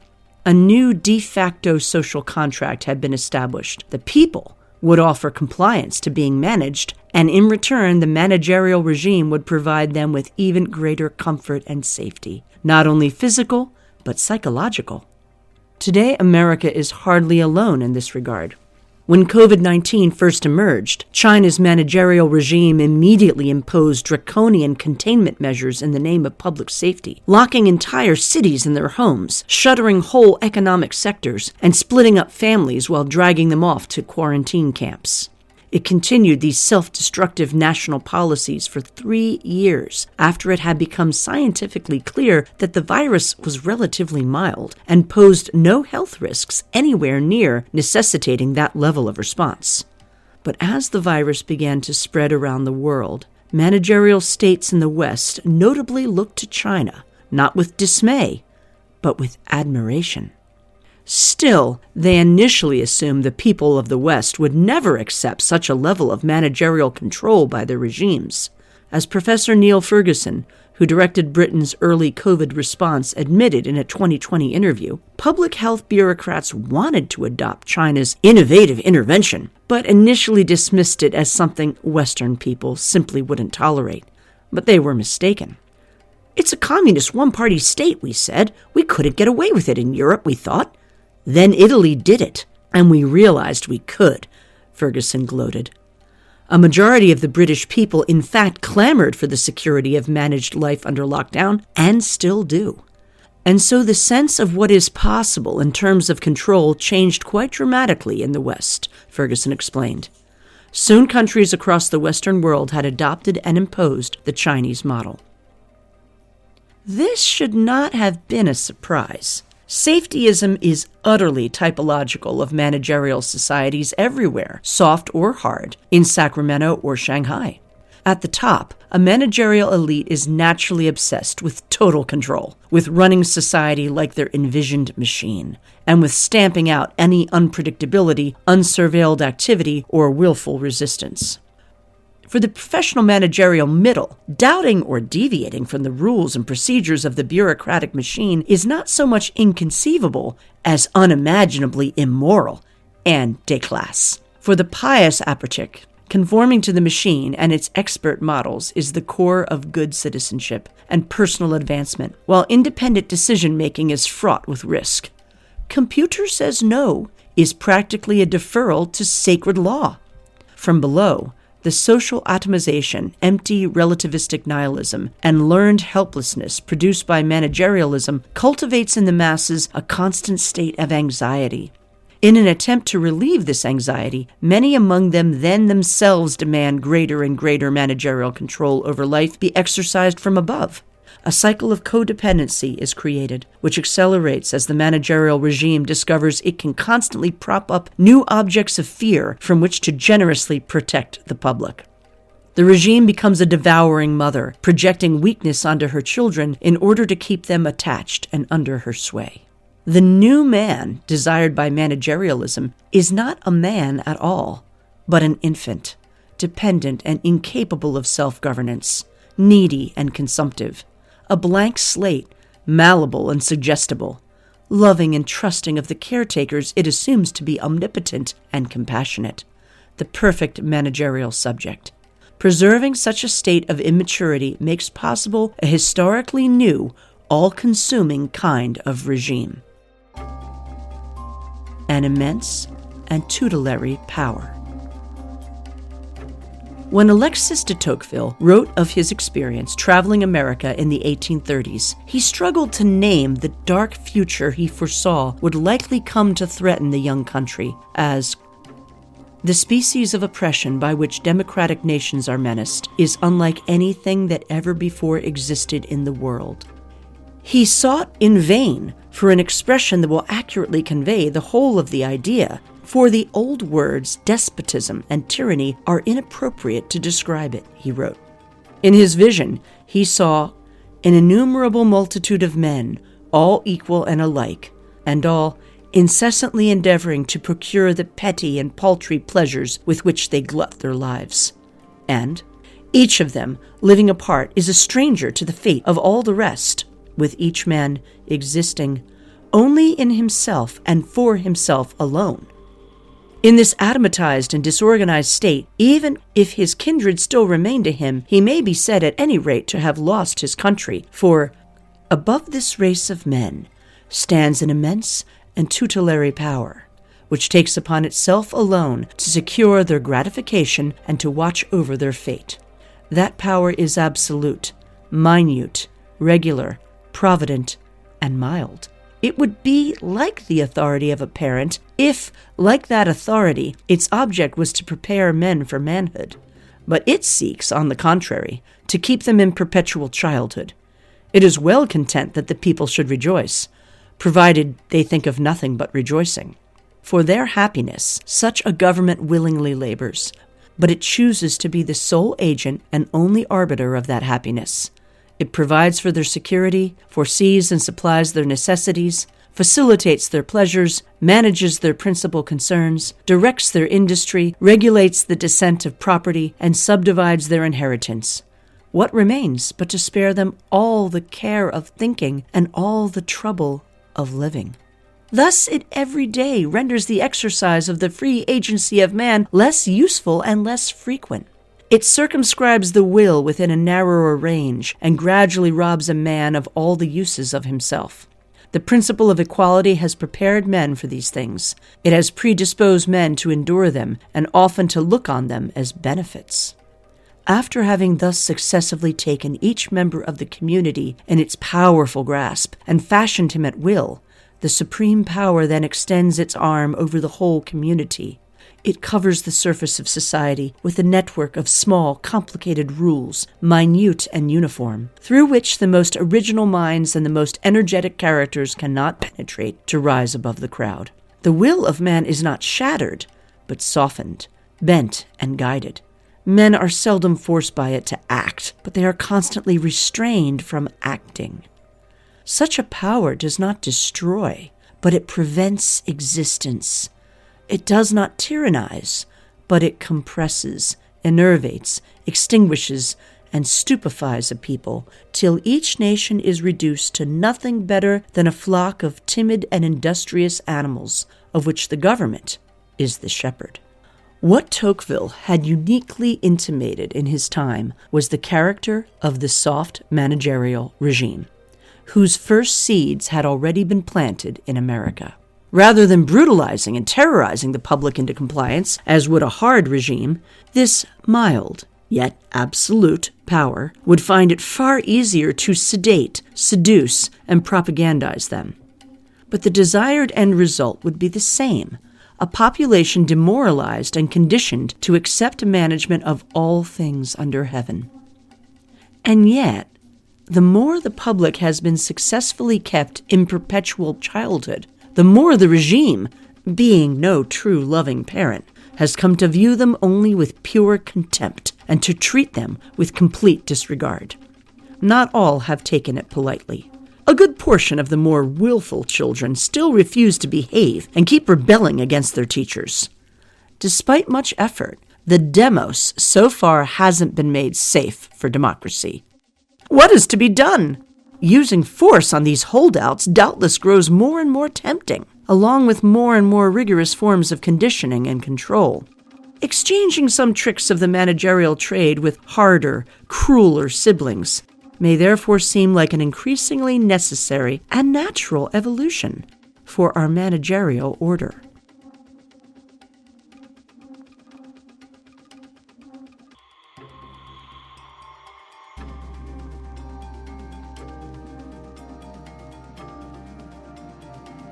Part 3. Stability Maintenance. Party, government, military, civilian, academic, East, West, South, North, and Center. The party leads everything. CCP General Secretary Xi Jinping. Managerial technocracy has a big problem. It doesn't really work. Building the Tower of Babel never works, because not everything can be completely controlled by human cleverness. The larger and more enveloping the system of control grows, the more complex it becomes. The more complex it becomes, the exponentially more difficult it becomes to control. Entropy and dysfunction inexorably creep into the system. Addressing one problem then only creates multiple new, unexpected problems. The tower begins to wobble. Naturally, the system tries with increasing fervor to paper over any such cracks with new layers of management, which of course only increase complexity and begin over time to divorce the system from reality. People living in such a system have a habit of eventually noticing the contradictions between insistent official claims to stability and the fact that they can feel the tower swaying beneath their feet. In time, this gap in reality helps create the twisted sense of absurdity common to life in such regimes. The proliferation of this absurdity by no means phases the managerial regime. Inevitably, however, the regime begins to face an extended crisis of legitimacy. It cannot resolve this crisis, as it isn't something that can be solved through the application of more management. The regime's only claim to legitimacy is special expertise in generating endless progress, including ever more material efficiency and the more complete fulfillment of desires. But desires are infinite, while managerialism itself becomes inimical even to efficiency. The only real goal and method of managerialism is to expand management, and management itself produces nothing except further artificial complexity. So, at some point, the self-serving expansion of managerial bureaucracy overtakes any gains in organizational efficiency produced by the application of managerial technique. Nonetheless, the managerial regime is capable of only one response to the emergence of such instability, which is to double down. More top-down control, more layers of management, more insistent claims to expert knowledge, more efforts to spare the people all the care of thinking and all the trouble of living, more clearing away of any perceived resistance to utopia. This may be labeled as progressive and modernizing reform. Genuine effective reform, paring back centralization and management, easing off universalism, releasing and devolving control to allow for local differentiation and adaptation to reality, as well as generally adopting at least a little humility, is of course an impossibility, as that would mean going backwards, admitting fallibility, and accepting the limits of managerialism. This is absolutely not to say, however, that managerial regimes are incapable of sophisticated adaptations to effectively, if temporarily, suppress instability, or that they are necessarily short-lived. To assume that any given regime is weak or on the verge of collapse would be a mistake. The mass-scale managerial regime is mostly a modern phenomenon, and so far only one, the USSR, has collapsed absent military intervention. So we do not really know how long an especially clever managerial system can endure, even if we know it won't be forever. What we can assume is that any regime will act automatically to defend itself and its interest against proliferating threats. It will likely not hesitate to evolve and adopt new methods in order to do so, just as it has evolved repeatedly in the past. New means of everyday repression, or what the CCP regime likes to call stability maintenance, will quickly be found and trialed. Today, this imperative of stability maintenance is driving a rapid and mutually productive convergence between the world's hard and soft managerial regimes, with the hard becoming softer, that is to say, more subtle and clever, not less cruel, and the soft becoming harder, more forceful, coercive, and unabashed. Permanent revolution. The first step towards stability is to break things. For the managerial regime, stability, of course, means unquestioning public compliance with managerial authority. Blocking such complete managerial power is, as always, all those spheres of authority that could possibly compete with the regime. That is, any remaining stable institutions, communities, independent economic networks, religious norms, traditions, and ways of life that make possible and encourage self-governance, or at least organization and decision-making outside and independent of the managerial Borg. These obstacles, these recalcitrant remains of the old order, stand in the way of change, of consolidation, of reconstruction, of progress. So they must go. They must be smashed. This leveling of any source of oppositional power is a constant imperative for any managerial regime. As the French political philosopher Bertrand de Jouvenel explained in his timeless work on the rise of managerial nation-states, On Power, the Natural History of Its Growth, published in 1948, power, the regime, finds that by its very nature, it cannot but seek to relentlessly break down all separations and barriers in its way and gather together all other possible nodes and sources of power into itself, or destroy them. All command other than its own is what irks power, as he wrote. Meanwhile, all human productive energy, wherever it may be found, that is what nourishes it. The regime finds itself impelled to break open established and independent communities in order to consume their power, as natural a tendency as that which causes a bear in search of honey to break the cells of the hive. This means conservative preservation of old customs and forms and legal structures is always utterly inimical to the managerial regime's objectives and nature. Although it may speak of some fixed and flawless utopian future, it advances and grows in power not through order and preservation, but through repeatedly shaking things up and breaking more than a few eggs along the way. To adapt Marx, the managerial class is either revolutionary or it is nothing. Indeed, the managerial regime inherently subscribes to Hegel and Mao's program of continuous or permanent revolution. The managerial revolution was not a singular event that occurred only once in history. Instead, it is a process that has happened, is happening, repeatedly, and in relatively distinct waves. In fact, in America, these waves seem to reoccur on a fairly regular schedule, about once every 20 to 25 years, or approximately once per generation. Wilson's progressive era of the 1910s was followed by the era of FDR's New Deal and World War II mobilization beginning in the 1930s, which was in turn superseded by the Great Society civil rights era of the 60s.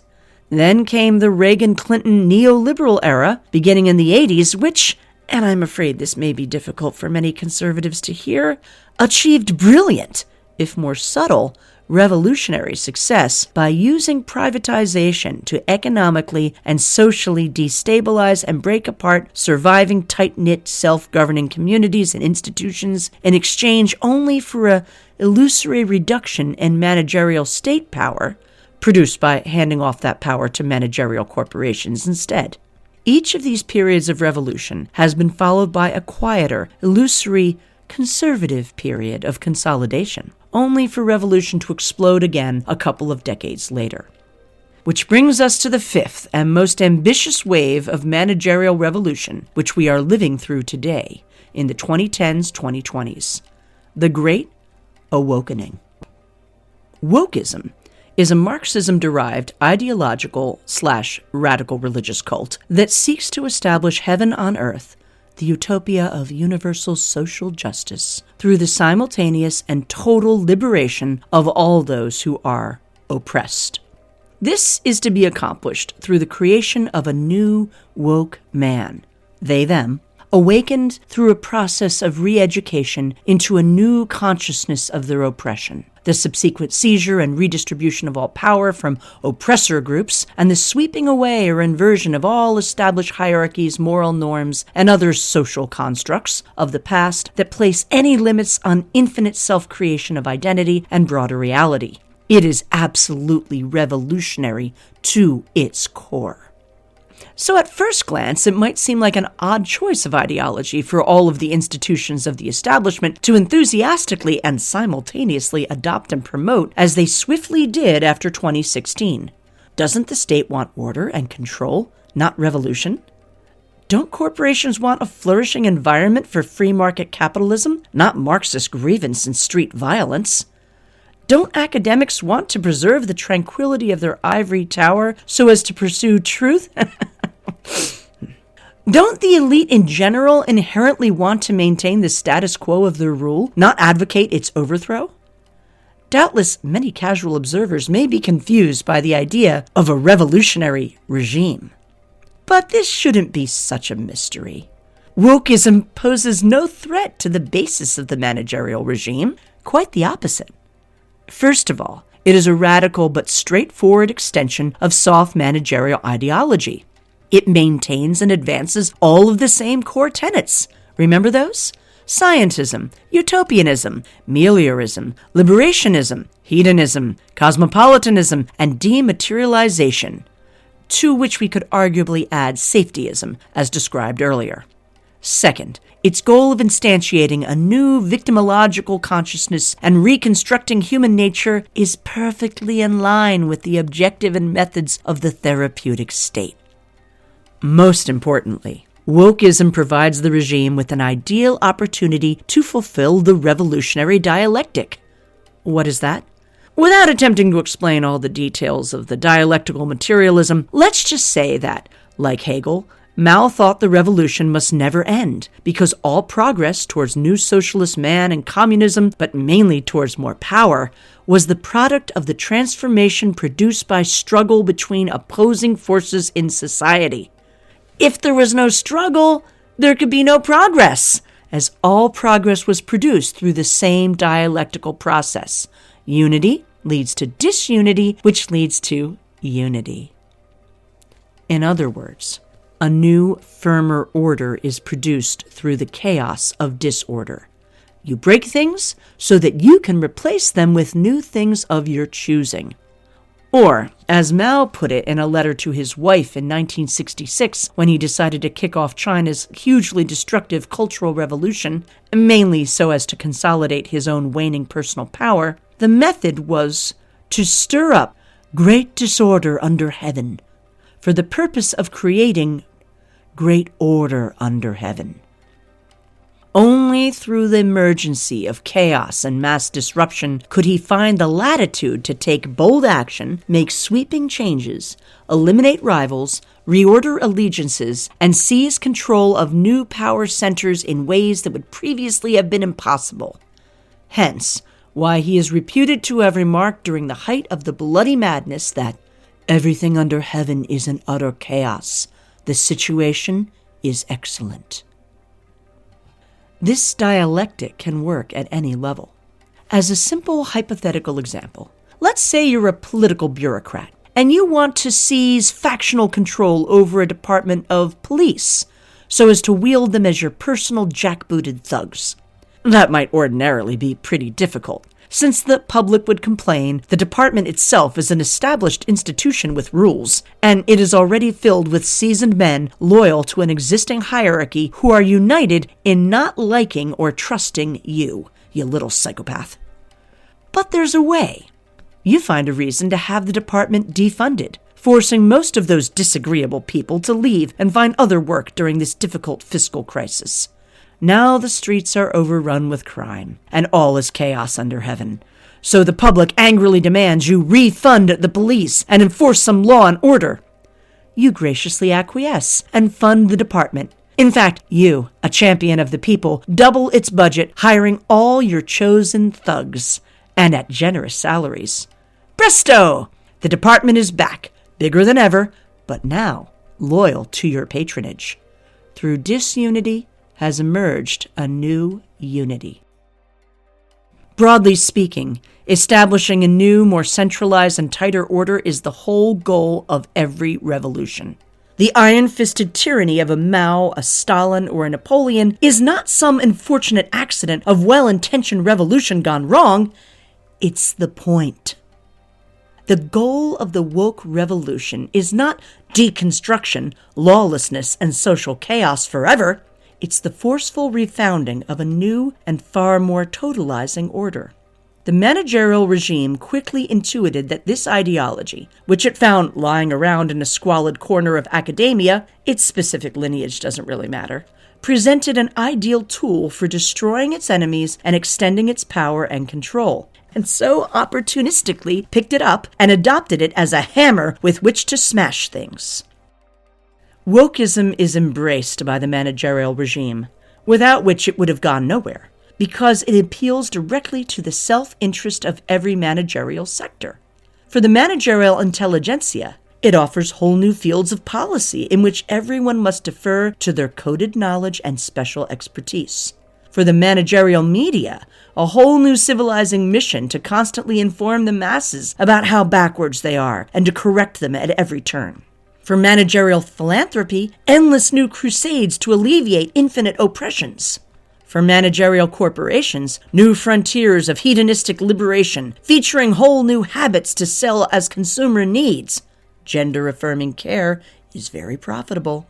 And best of all, for the managerial state, a swollen portion of the population who, with every new expansive claim to infantile victimhood, constantly beg the technocratic state and its proxies to step in to enforce justice and to manage the emergency of their individual right to safety in every circumstance, in every sphere of life, and in every human interaction, from the workplace to romantic and family relationships, right down to their emotional state and every word they hear spoken or read on the internet. Then there are the black categories, the reactionary bourgeoisie, the fascists of all the working and middle class, who can now also be branded as white supremacists and all other manner of phobes, and then be righteously beaten down and tormented and isolated and surveilled and dispossessed anew for their deplorable bigotry and hatred. Oh, how the tired old class struggle has been reinvigorated to provide such delicious new moral delights. The regime views this ideology as providing a convenient new source of legitimacy at a time when that legitimacy has been threatened. Now every sector of the regime is necessary to ensure equity, equality of outcomes, between individuals in all respects, social justice, and to protect them from evil, opposition to social justice, that is, the regime.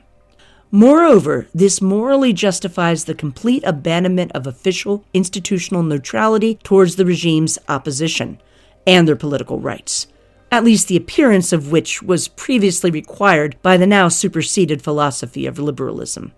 Yes, this angers the opposition, but the opposition is weak and timid, and their actions can always be twisted to fit the chosen narrative and used to further isolate them. Combined with the opportunity to advance its core revolutionary drive, these benefits have made wokeism potentially the single most useful conceptual evolution ever adopted by Western managerialism. And the structure of the new unity that woke managerialism intends to establish, if successful in this phase of the revolution, is quite clear. Its outlines are obvious. For example, in it, the proposal by one of America's most celebrated woke theoreticians, Ibram X. Kendi, for the passage of an anti-racist constitutional amendment that would make unconstitutional racial inequality and racist ideas by public officials, and establish and permanently fund the Department of Anti-Racism, DOA, comprised of formally trained experts on racism and no political appointees. This DOA would be responsible for pre-clearing all local, state, and federal public policies to ensure they won't yield racial inequity, monitor those policies, investigate private racist policies when racial inequity surfaces, and monitor public officials for expressions of racist ideas. The DOA would be empowered with disciplinary tools to wield over and against policymakers and public officials who do not voluntarily change their racist policies and ideas. In other words, a sweeping new order of total managerial control, policing even our most intimate affairs and the most private wrongthink, and overseen by a permanently unelected and unaccountable superstructure of formally trained experts. Would any Western government really go this far? Of course they will, if they can, for the bear hungers after that sweet, sweet honey. In fact, with wokeism having quickly spread beyond America, other managerial regimes in the West, such as Ireland and the whole EU, are already rushing ahead of the United States to begin codifying similarly far-reaching plans into law. This should not surprise us. It's simply the telos of managerialism, even the soft, liberal kind of managerialism. Like de Tocqueville, de Jovenel foresaw the direction life under managerialism was headed. Where does it all lead to? This unending war waged by power against the other authorities which society throws up.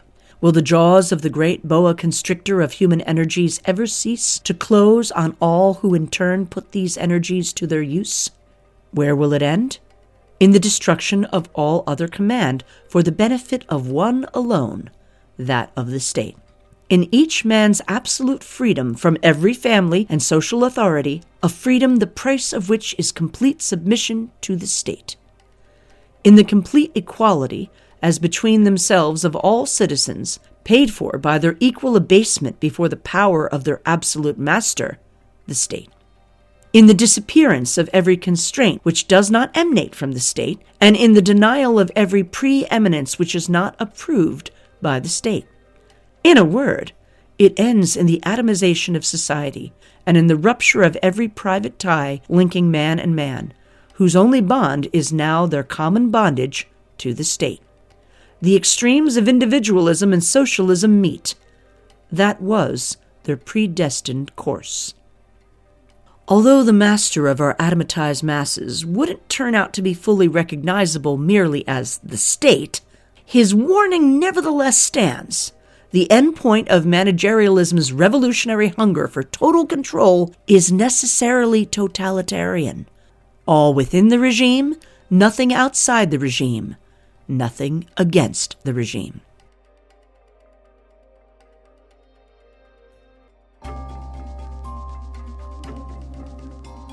The extreme center, the securitization of everything, and rule by law. So, facing a crisis of popular legitimacy, managerial elites across the West have, in the name of resisting fascism, saving democracy, and achieving universal safety and social justice, begun to employ a wave of revolutionary methods to transform the regimes into even vaster Hobbesian monstrosities of compliance and control. No specific plot or conspiracy is necessarily needed to explain this, only the nature of managerialism. Fortunately, this project has not yet fully succeeded. It has encountered some unexpected democratic resistance from middle-class populism, which has at least somewhat slowed its transformational march. Nor can it yet openly operate outside the framework of the old democratic order and the lingering moral legitimacy that moldy shroud still provides. The regime must continue to advance, mainly through existing mechanisms of legal and civic authority.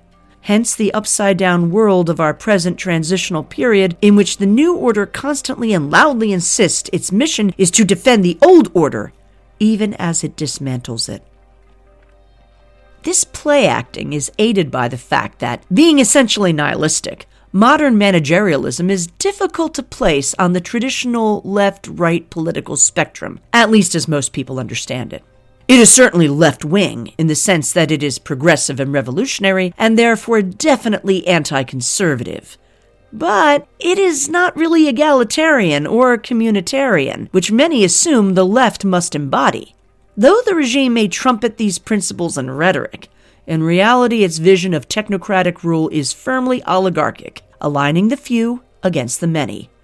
It is certainly not anti-imperial or anti-war. Nor is it anti-capitalist, at least in the sense that it encourages market activity and facilitates the accumulation of immense private wealth by the few. But it is hardly libertarian either. The most reliable way to wealth is a crony patronage system with the state, and no matter how wealthy or independent-minded they may be, an individual tycoon or corporation remains entangled by the tentacles of the administrative state and the wider bureaucratic managerial regime. And disdaining human virtue, excellence, and agency, it firmly rejects the hierarchical, aristocratic virtues of the right in favor of an infantile, easily managed radical individualism. In doing so, essentially making a horseshoe back to collectivism. In the end, managerialism combines, as de Jovenel said, the extremes of individualism and socialism alike.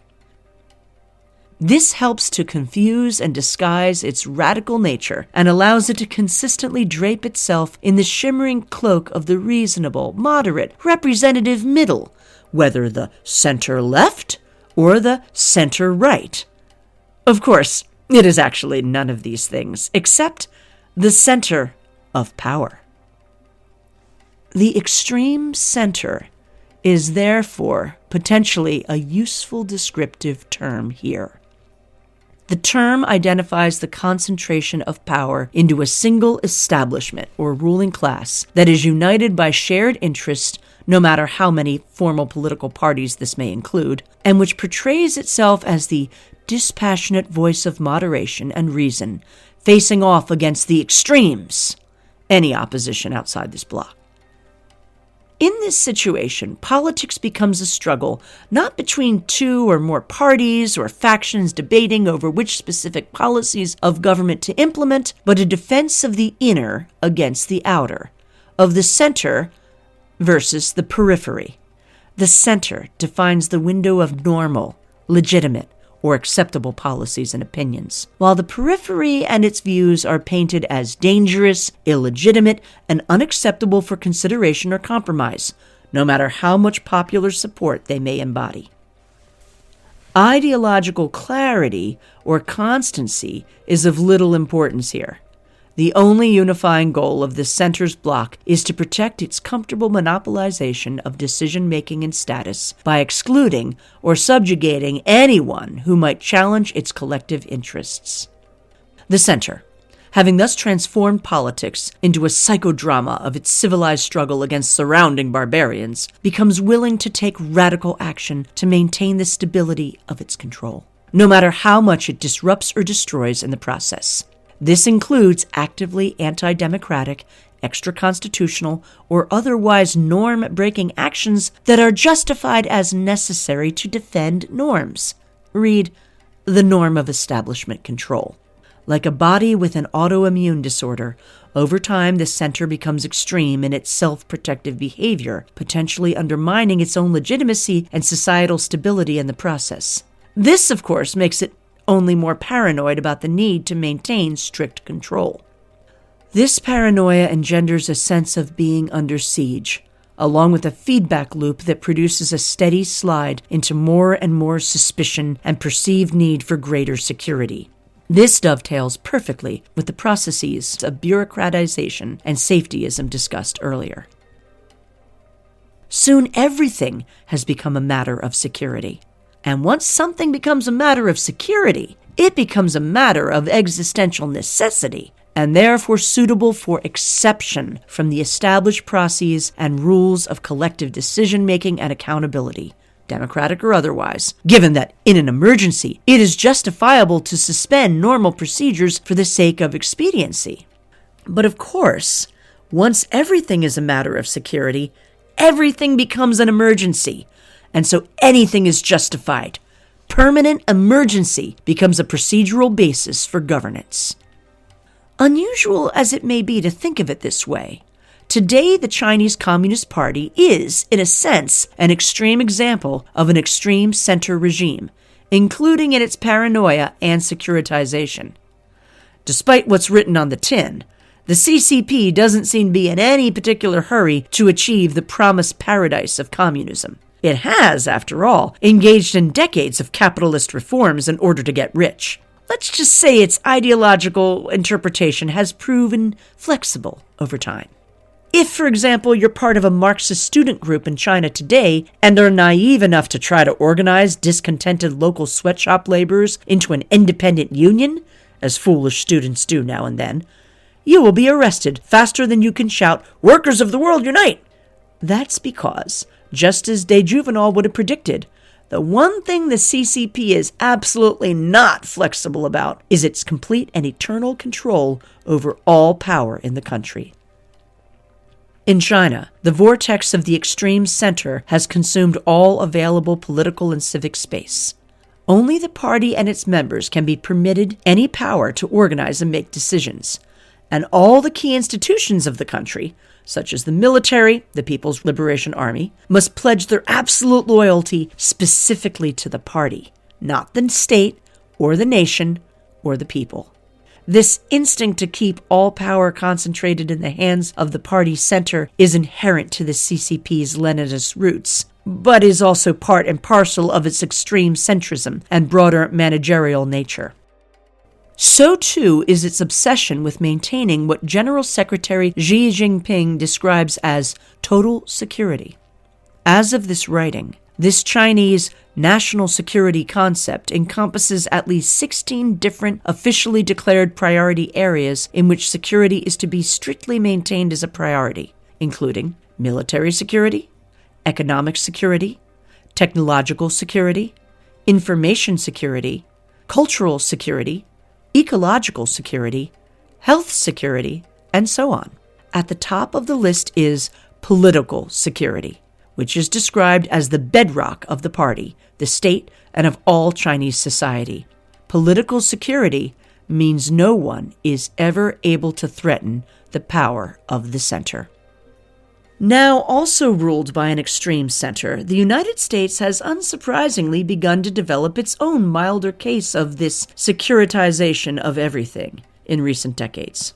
This started in earnest after 9/11 and accelerated after 2016 with the manufactured panic over foreign election interference and disinformation. China is also notably quick to accuse hostile foreign forces of being behind every embarrassment and setback for the regime. Then came the Great Awakening, the 2020 election year, and COVID. Securitization began reaching more total levels. The Cybersecurity and Infrastructure Security Act, CISA, a new government body so besotted with security that its name includes the word twice, has, for example, embraced as its mission the need to use mass censorship of public and private communications to secure not only America's network infrastructure, but also its political infrastructure and even its cognitive infrastructure. That is, the minds of every American. The therapeutic state has begun to merge with the security state. This securitization of everything has been effective. By appealing to fear, the regime has been able to at least temporarily place its legitimacy crisis into a state of suspended animation by deflecting attention from its own faults and failures and justifying its own turn to increasingly extreme behavior. The incentive to emphasize foreign threats is particularly strong because it allows domestic opponents to be associated with foreign enemies, potentially to such a degree that the distinction can be blurred and their rights as citizens then effectively revoked. Most importantly, the securitization of everything by the extreme center has eased America's ongoing transition to a rule-by-law system. Not to be confused with the rule of law. Rule by law is another useful CCP concept. On one level, rule by law is simply a recognition that in order to maintain stability and a harmonious, compliant society, there needs to be laws on the books, and people generally need to be made to follow them. This is called law-based governance, and Xi Jinping has made strengthening it through greater professionalization of the legal administrative system a key priority for China's development. At the same time, however, the rule-by-law concept explicitly rejects the erroneous Western thought encapsulated by the phrase, "No one is above the law." How can anything be above the rule of the CCP? There can be no rule of law over the party's center because the law is only a set of procedures, a tool of governance. To fully govern the country by law, Xi has explained, means to strengthen and improve the party's leadership and to ensure the effective implementation of the party's line, principle, and policies through rule by law. The whole point of law is to facilitate the rule of the party. So, of course, the party's leadership is above the law. Well, this is only logical. If the law is a tool of human management, how can it restrict and rule over the managers who created it? Laws exist to rule the ruled. If rulers choose to exempt themselves from rules, that's not hypocrisy, just power. After all, sovereign is he who decides the exception. An appeal to the supremacy of the law, or that no one is above the law, is, when you think about it, a rather weird idea. It is only conceivable if even the highest of earthly powers accepts that there is some even higher power, whether a god or some other transcendent, unchanging, and just order which the law itself reflects, that can and will hold them accountable, in this life or in the next, for defiling the spirit of the law, justice. Absent such a power, the rule of law is nonsensical, and only rule by law remains.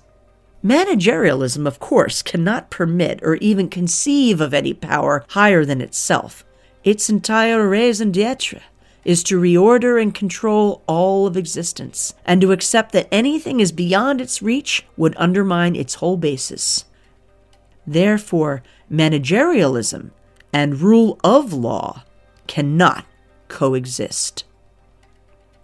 So, in a rule by law America, laws, a great jungle of them, would still be on the books, but their interpretation and application would inevitably vary extensively in order to best suit the managerial regime in any given situation.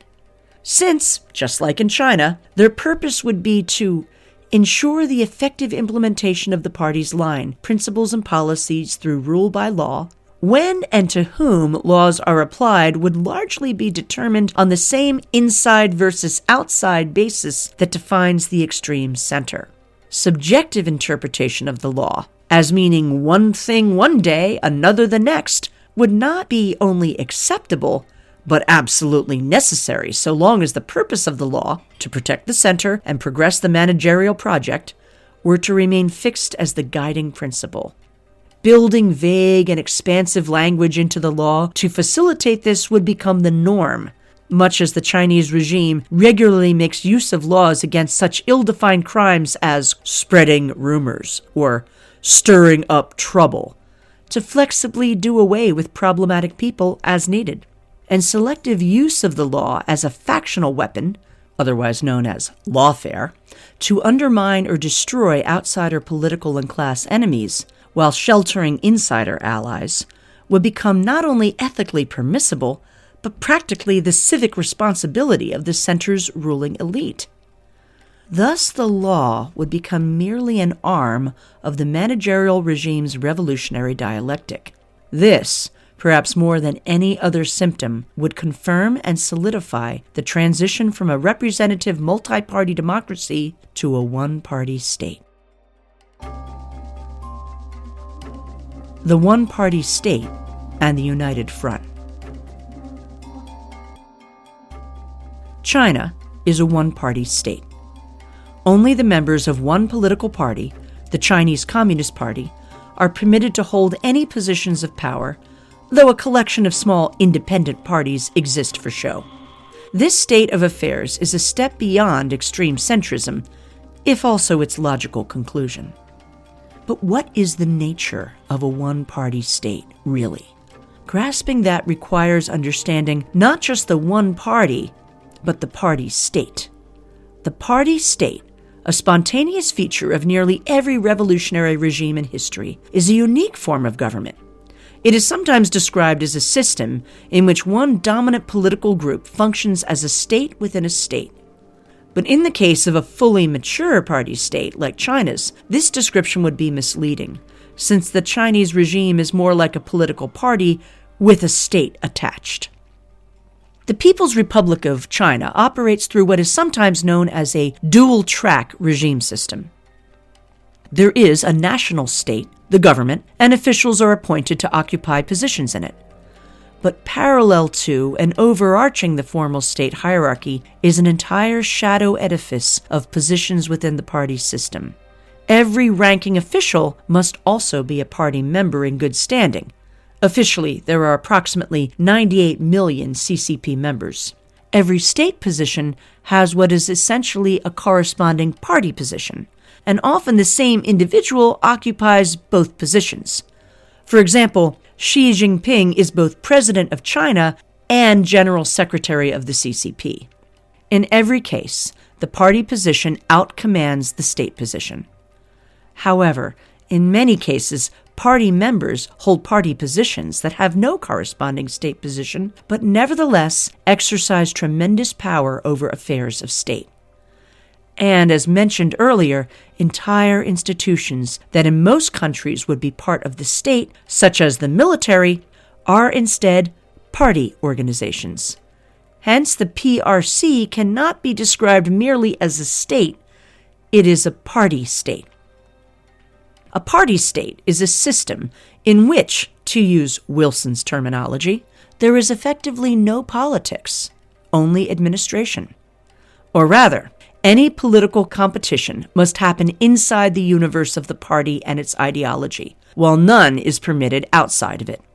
The destiny of the state has already been determined, and there can be no debate about where the ship is headed, only the specifics of how to reach the promised land most efficiently, if that. It is a formalization of managerialism as the one and only road to progress. In a party state like China, the party's unique role means there is no clear distinction between state and non-state, an idea that can sometimes be difficult for citizens raised in Western democracies to grasp. Recently, for example, the communications director of the Asian Infrastructure Investment Bank, AIIB, a Canadian, resigned suddenly and fled from Beijing to Tokyo, saying he feared for his safety. He reported with apparent shock that the AIIB, a multilateral development bank set up by China, is not actually an independent institution, but one dominated by a group of CCP members who operate like an internal secret police and are like an invisible government inside the bank. Apparently, no one had explained to the poor man before he took the job that in China there can be no independent or neutral institutions. All major institutions are directly managed by the party or are otherwise forced to align themselves with the party's objectives. Today, every corporation or organization of middling size or larger operating in China, domestic or foreign, is required by law to establish an internal party cell. These cells spend most of their time organizing your typical team-building exercises, monitoring employees' political knowledge and morale, and training them in how to regulate their own words and actions, as party guidelines put it. But larger firms are expected to appoint full-time party secretaries, as well as to give recruited party members a big stage to fully display their talents, like a good equal opportunity employer. And many Chinese corporations have emendations in their articles of association formally specifying that in key moments of decision, the board of directors shall first seek the opinion of the leading party group of the company. The party is, one could say, just the ultimate of those stakeholders to which companies in a modern managerial economy are responsible. The party has also set up a vast network of non-party civil society groups and social organizations that operate independently beyond the state. These are GONGOs, GONGOs, or government-organized non-governmental organizations. The CCP loves GONGOs because they make the party seem closer to and more representative of the grassroots of the people. GONGOs are also used to advance CCP objectives beyond China's borders while retaining some plausible deniability that this is really the work of the Chinese government. Coordinating all the civil society GONGOs, independent political parties, minority ethnic groups, and religious authorities, public and private corporations, intellectual institutions, media outlets, and so forth, to keep them aligned and in lockstep with the party is known as United Front work. Due to a few recent political scandals in places like Australia and Canada, the United Front has broken into Western awareness as a thing, but largely only in the form of some shadowy intelligence organization running global influence operations to infiltrate and surveil populations of overseas ethnic Chinese and subvert democratic politics. This is absolutely something the United Front does, but it's also much more than that.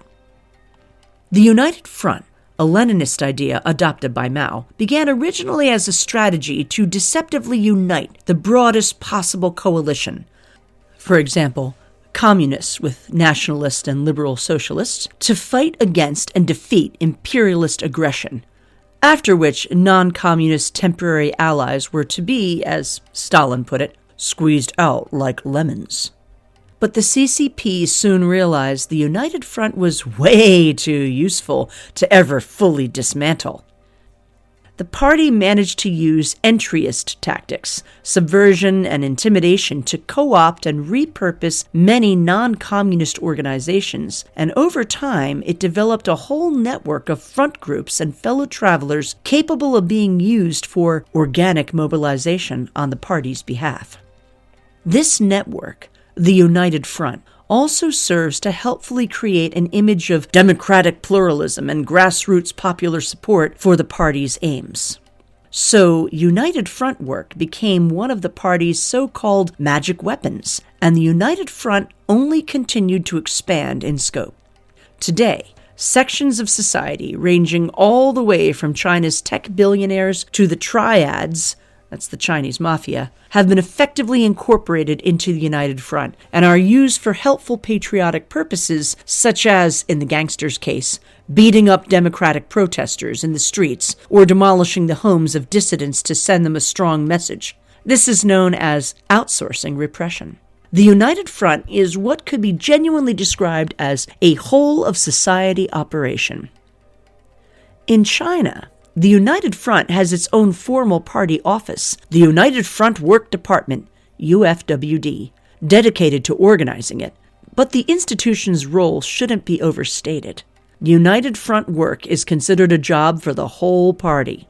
More importantly, in a metaphorical sense, the whole party state operates as if it were all one big United Front network. That is to say that while the CCP is very hierarchical, nobody crosses Xi Jinping or disobeys his orders. It is also remarkably quick in its ability to synchronize as a horizontal network. China is a huge country, so while Xi may want to be an emperor, he can't even know about, let alone micromanage, everything going on in the system. And yet, the whole party-state system can pivot almost instantaneously to focus on, often to the point of unhealthy fixation, and massively mobilize around new priorities as if it were a single hive mind. If the party center decides that the current thing is, say, food security, then suddenly almost every local party boss, newspaper, school principal, or corporate office hall monitor is going to spend at least the next month talking endlessly about the dire menace of food waste and the critical national security contribution of composting, even without being specifically directed to do so. Specific directives or formal coordination are in fact largely unnecessary. That's because the whole of society penetration and vast structure of the party network allows it to serve as a coordinating nervous system. And because in such a system, loyalty to the party, signaled through ideological conformity, is far more important for advancement than competency. Only the most general of ideological guidance is therefore needed to prompt party cadres everywhere to strive, out of self-interest, self-preservation, to interpret, conform to, and at least rhetorically put into practice that guidance. As soon as the latest ideological system update is downloaded, everyone is off to the races, for better or worse. So does the United States, or the broader West, have its own United Front? Inquiring minds doubtless want to know. At this point, it is impossible not to notice the strong tendency of Western elite media in particular to move in near absolute synchronicity. It is no longer unusual for a dozen different articles from different outlets to appear touting exactly the same narrative on the same topic in the same week or even the same day. In fact, this is now the norm. For the glassy-eyed talking heads on television to all repeat, with identical phraseology, exactly the same talking points in unison hundreds of times within days is now the industry standard. The sudden adoption of the same linguistic taboos, redefinitions, and fads. The same claims to absolute truth, along with the moral necessity of debunking the misinformation of any alternative views, followed by the swift, simultaneous, and wholly unacknowledged and unexplained shift to some different version of the absolute truth. The simultaneous identification of the same enemies and pressing threats to the public. The same individual targets singled out for simultaneous hit pieces. The same niche objects of obsessive swooning coverage. And the same topics of great public interest mysteriously left entirely uncovered by every outlet, as if an official blackout on even the acknowledgement of their existence had been suddenly enforced from above. This is all now standard for the media. But of course, it's not only the media. The experience of having politicians, academics, major corporations, internet platforms, advertisers, entertainment companies, and all the neighbors you run into at Whole Foods all suddenly pivot to adopt the same weekly conception of facts, echo the same shibboleths, and hang the same flags of allegiance is now simply a normal, if bewildering, part of everyday life in the West. This mass synchronistic adherence to the constantly shifting current thing naturally gives rise to suspicion that there must be some top-down coordination occurring. Is this the work of a united front? Formally, no. Functionally, yes. There may not be anything like China's official, centrally administered United Front organization, but there is a network, and it is united and coordinated. Or rather, it's self-coordinating. This United Front network is, of course, the managerial regime itself. The regime is the amalgamation of all the different arms of the managerial system and can be usefully thought of as if they were all a single institution, which has alternatively been called the cathedral. The many institutions of each arm demonstrably behave as if they were part of a single organizational structure, the whole structure moving arm in arm together. Why is that? Who controls this unified network of institutions? No one really controls the network. The network controls everyone. What controls the network? A narrative does. All the institutions in the cathedral seem like they're singing from the same hymn sheet because they are. The essential unifying and coordinating mechanism of the managerial system is that all its constituent parts share a single doctrinal perspective, an adherence to the same motivational mimetic narrative. It speaks with one voice as an emergent property of this fact. From the perspective of any one individual or even institution within the regime network, this probably isn't how things appear. Their concerns seem much more mundane: to get ahead in their little corner of the system, accumulate some prestige, and accrue some material rewards. In fact, they feel like they're in a hard-scrabble competition with their peers, not singing in harmony with them. But prestige, social approval and status, is the key unseen mover here, making the whole system turn. Prestige is a reflection of recognition and selection within a given institution or system. It's the way a system indicates which individuals are considered most valuable to, and therefore most valued by, that system. Those with more prestige are considered higher status and offered more formal and informal opportunities because others in the system want to associate with and be associated with them. This translates into influence and rewards. How do people know what is valued and therefore prestigious? Well, every system has an unspoken model or ideal, which people will naturally try to signal their conformity to. This ideal is molded by an overarching narrative. The narrative frames core questions for the system, such as, who are we? What do we do? Why do we do it? Why does this make us superior to other people? Who are our enemies? And so forth. This narrative functions as a discourse, and through this discourse, the narrative evolves over time. Being evolutionary, it features Darwinian selection. Individuals or component parts of the system constantly advance narrative innovations through what they say and do. Some of these have, in evolutionary terminology, more fitness than others, and these ideas are selected, propagated, and integrated into the narrative. Those whose ideas are selected gain prestige, while rejection leads to loss of prestige. But what determines which narrative adaptations are fit to be carried forward? Simple. They are those that make the system stronger. Curtis Yarvin, as part of his explanation of the cathedral, describes such an adaptation, which he labels a dominant idea, as one that validates the use of power. The system is always eager to adopt and perpetuate such ideas or narratives. In contrast, a recessive idea is one that invalidates power or its use. Such an idea is radioactive.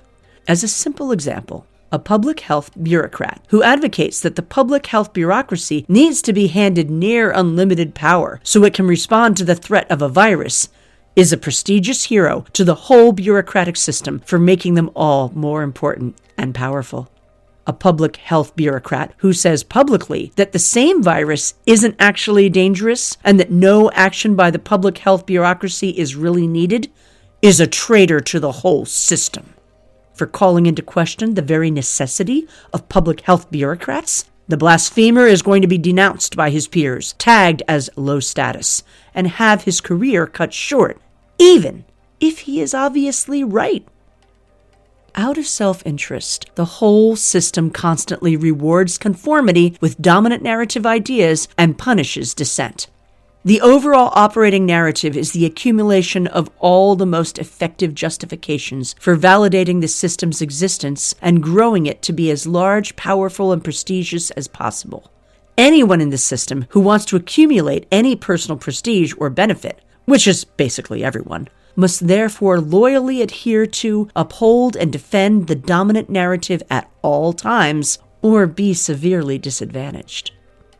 A managerial regime is a system of systems. Each has a local narrative validating its own particular existence and importance, but these narratives are nested in higher narratives.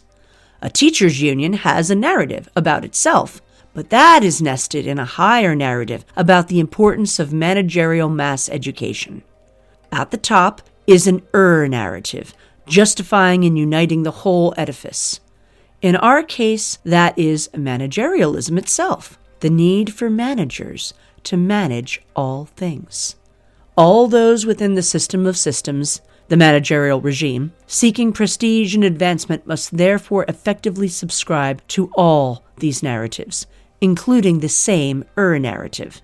Echoing the values and stories of the dominant narrative then serves as an indicator of belonging to system, class, and shared righteous identity.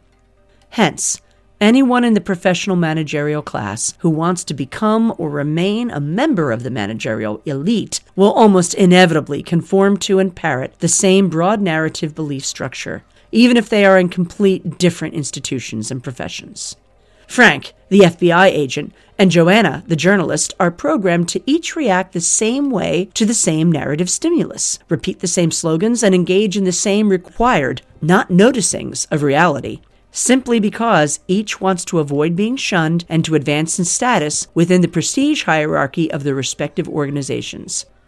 There is no direct coordination needed to get them to do this. The same goes for whole institutions as well. Those seeking to confirm their prestige within the managerial regime will all conform to the same narrative. Hence, elite institutions like Harvard and the New York Times maintain and advance essentially identical beliefs. Meanwhile, lower status universities or newspapers will try to act as much like them, the prestigious ideal, as possible, and so tout the same narrative with even more devotion than they do. It, of course, also helps that these institutions all draw from the same oligarchic class of people, the same informal party, one could say, all inculcated into the same systems and narrative worldviews from birth, going to the same schools, living in the same zip codes, consuming the same media and culture, and so on. Why did wokeism seem to take over every elite institution at once? Primarily because it was a dominant narrative innovation that justified making the managerial elite and the whole managerial system larger, more powerful, higher status, and of more central importance to society. Of course, very few individuals in these institutions were ever going to stand against it. Narrative coordination's impact is also enhanced by the fact that, a bit like the CCP, the managerial party has already achieved an extensive level of penetration throughout every corner of society. Any concentration of a sufficient number of professional managerial class members, an HR department, a DEI office, or communication staff, for example, can begin to function as a de facto party cell, serving as a ready-made surveillance and reporting mechanism, propaganda channel, and internal pressure group. This is the case no matter how deep into hostile geographical or class territory that they otherwise are. Since any sufficiently large organization ends up having to recruit these managerially educated people in order to operate, basically no institution, not even, say, a mostly working-class energy company in Texas, a Christian school in Alabama, or a military academy in Virginia, will be spared from steadily accumulating its own group of agitators dedicated to pushing it to adopt elite-favored managerial policies, practices, and values. Thus, it can be expected that any organization not explicitly anti-managerial will sooner or later become managerial. If all these cells can be united by narrative to act in the same direction, they can make for a tremendously powerful force for national-level change, as we've seen since 2020. How different, then, is this narrative coordination mechanism from the role that ideology plays in a party state like China? It's really not. An ideology is just a narrative that's been written down and codified. But an ideology that's been mainly left as free-floating narrative in the cloud, so to speak, may in fact be even more all-encompassing and influential precisely because it is more flexible and able to constantly update itself in a power-maximizing direction. This has perhaps been a real advantage for soft managerial systems over their more openly and rigidly ideological hard siblings. So, to recap, in this conception, if there is a united front in the West, it is not an explicit network of actors deliberately working together, but instead a unity formed out of conformity to narrative.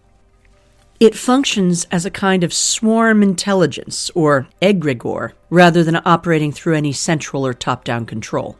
This can explain why soft managerial institutions all move almost completely in sync with each other, and have for some time. But hold up! This doesn't quite match the reality of what we've seen develop in the West in recent years, including most obviously in the hulking form of the censorship industrial complex. As revealed by the intrepid investigative reporting of journalists like Matt Taibbi, Michael Schellenberg of Public, Li Fang, and many others, the complex is a network of managerial institutions that have directly coordinated with each other in order to censor political opposition and manipulate the public. In their own words, technology platform companies like Twitter, Facebook, and Google engaged in extensive collaboration with partners from across the federal government, including the Pentagon, State Department, intelligence agencies, and public health bureaucracies, as well as for-profit defense contractors, NGOs, universities, think tanks, media outlets, and the Democratic Party, in order to erase or limit the reach of information detrimental to their interests. Twitter executives described the company's relationship with the FBI, for example, as a tight, well-coordinated partnership. This network set up what it literally called a virtual coordination center to manage information operations across dozens of institutions during the 2020 election, and it wasn't disbanded afterwards. Thousands of pages of emails and records of hundreds of hours of meetings testify to constant direct instructions by the state for the tech companies to censor public speech. The White House is on record having repeatedly sent lists of individual accounts that they demanded be kicked off social media, such as those of critical journalists like Alex Berenzon. Officials often use language directly leveraging their authority, such as claiming that the highest, and I mean the highest, levels of the administration demanded action. Or, upon discovering the existence of parody accounts mocking Hunter Biden, that they could not stress the degree to which this needs to be resolved immediately. As with others like it, this request was resolved within 45 minutes. Moreover, this network is transnational. Even foreign governments, including the EU and Ukraine's intelligence services, the SBU, have successfully colluded with the tech companies to limit speech by American and other countries' citizens. Little wonder, then, that in a detailed 155-page ruling, one federal judge recently described this almost dystopian scheme as plausibly the most massive attack against free speech in the United States history. Even the limited glimpse of the iceberg we've been afforded so far reveals a vast operational cartel of public and private managerial organizations that, in its direct coordination, far more closely resembles the CCP's United Front network than whatever more vague agglomeration based on shared interest and narratives may have existed in the past. As Jacob Siegel astutely notes in his deep dive into the development of the censorship industrial complex, countering disinformation, that's the Western euphemism for political security, has since 2016 been regularly described as requiring the development of a whole-of-society strategy. Only a whole-of-society approach, one that engages government, private companies, and civil society alike, can effectively combat and build resilience to disinformation, is how FBI Director Christopher Wray put it in 2020. Such an approach has, he said, become central to how we work with both the public and private sectors, from other government agencies to companies of all sizes, to universities to NGOs. Indeed, the whole-of-society framing can now be found in use in just about everywhere you look across the Western world, serving as an excuse for directly fusing state power with a single extensive and unified international network of managerial technocrats, effectively circumventing and shielding it from any democratic control whatsoever. It seems sure, in fact, like the revolt of the elites has produced not just a more self-conscious and defensive oligarchic network, but has prompted its hardening into something that's beginning to look an awful lot like the singular party of a party state. As a result, narrative coordination mechanism seems to have begun to evolve and crystallize into something more, an actively enforced party line. In a Leninist system, like China, the party line is the, air quotes, truth that everyone must hold, or else. The party line is constantly shifting based on the needs of the party center, and it is the crucial task of the average person to be constantly intuit precisely where the line is at any given moment without being told, and to nimbly readjust their stated beliefs to match. An instinctive ability to do so is what Isaiah Berlin, observing communist Russia, once called the most precious knack any citizen of such a regime could acquire. An inability to master this art could be fatal for even the most devoted cadre. Even holding too zealously to yesterday's sacred truth could be a disastrous mistake.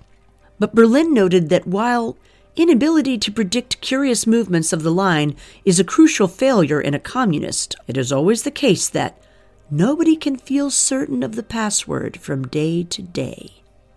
This is deliberate. In such a system, keeping up with the party line, or maintaining what in Russia after the Revolution of 1917 came to be known as political correctness, is itself the true test of an individual's reliability and loyalty to the regime. As a result, most people begin to no longer speak unless they can be sure that they are expressing the correct views, utilizing the careful ambiguity and avoiding dangerous topics altogether. Society then inevitably experiences a conquest by what under communism has been called wooden language, la langue des bois, or what Orwell satirized as newspeak, a sort of incomprehensible zombie dialect that is simultaneously dead, saying nothing real, yet able to be contorted to mean whatever it needs to mean, whenever it needs to mean it. CCP officials and other undead reliably master this language. A party line is ideological in content, but it is not really an ideology. It changes by the day and is ultimately empty and cynical. It is like a coordinating narrative as described above, but unlike such a narrative, which is largely unconscious in its influence, everyone is quite conscious of the party line's dominance. If a narrative is mostly seductive, a party line is maintained at least as much by force of terror. It is an expression of power, an enforced conformity. And while a narrative mostly applies only to its in-group, a party line forces itself on everyone, including its enemies, and demands obedience. It is characteristically totalitarian. So, why might the West's more amorphous narrative have now hardened into a stricter party line? Well, it should be pointed out that a dominant narrative has no inherent incentive to keep it connected to reality. If the narrative is a discourse, it is in discourse only with itself. It is a closed, self-reinforcing feedback loop that rewards every new justification for growth in power and scope, no matter if that justification has any basis in truth, while punishing any threat of limitation. So in fact, it has every incentive to eventually achieve takeoff velocity and leave all earthly reality behind. Those who insist on trying to reassert reality then become a threat to its growth. Protecting the narrative from reality becomes a core job of the narrative systems. The more unnatural, that is, detached from reality, a system is, the more force is needed to impose it. The more the narrative is challenged, the more fiercely defended it is by those possessed by it, and the more they find the use of coercive power justified in doing so. Noble lies, at the very least, quickly become permissible in defense of the greater truth of the system, at which point those at the top of the system begin to tweak and manipulate the propagated narrative itself in an effort to defend it from its enemies. Simultaneously, a small core portion of those who have made it to the top are, unsurprisingly, psychopaths. For them, the truth of the narrative was never important, only power. So they are happy to take a more direct control of the narrative if they can. But since the narrative is in a sense itself psychopathic, given its power-maximizing nature, they form a sort of symbiotic relationship to grow together. Either way, for cynic and true believer alike, the narrative becomes, naturally, something to be managed. Combine this with an extreme center rapidly growing more paranoid about threats to its legitimacy and control, and more determined to respond with managerial and united front, and we get a party line. Through it, the singular unreality of a one-party state is to be forced on everyone. While the success of this prospect may sound unrealistic, the party seems to be in luck. New technologies offer it tantalizing hope that the total administration of reality can indeed soon be achieved, and narrative harmony restored.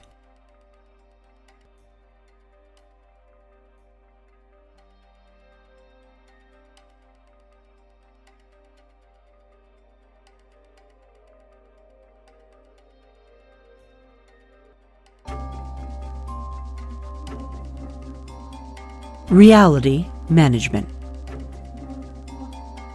Pondering the censorship industrial complex, Matt Taibbi remarked in a July 2023 podcast with the writer Walter Kern that all the assorted experts involved have, by devising digital mechanism by which they can turn down the volume on different ideas on the internet through tools like de-amplification, shadow banning, search manipulation, and the selective addition of friction, such as spurious content warnings, in effect appoint themselves as the unelected masters of the universe messing around with reality itself. Kern then followed up with an evocative metaphor. They're mixing a record, Matt. They're sitting there at a soundboard mixing a record. A little more cowbell. Let's bring down the bass. Let's bring up the treble. And they use words like friction and other mechanical metaphors for what they do to actual people. And we're all just kind of bytes and digits in this musical production they call society. And it does sound crazy because it sounds so arrogant, so effortlessly arrogant, as though social processes are computer processes, and as though the thoughts, feelings, and opinions of a society are different instruments in a recording studio to be brought up intensity or pushed out. This is a particularly apt description of how managerialism is bound to approach collective reality, as if it were something to be fine-tuned through expertise. What kind of society, what kind of economy, what kind of a culture are we looking at if this goes on unchecked? Kern wonders. We're talking about thoughts never reaching visibility and a kind of power that probably didn't exist before. We're likely to find out.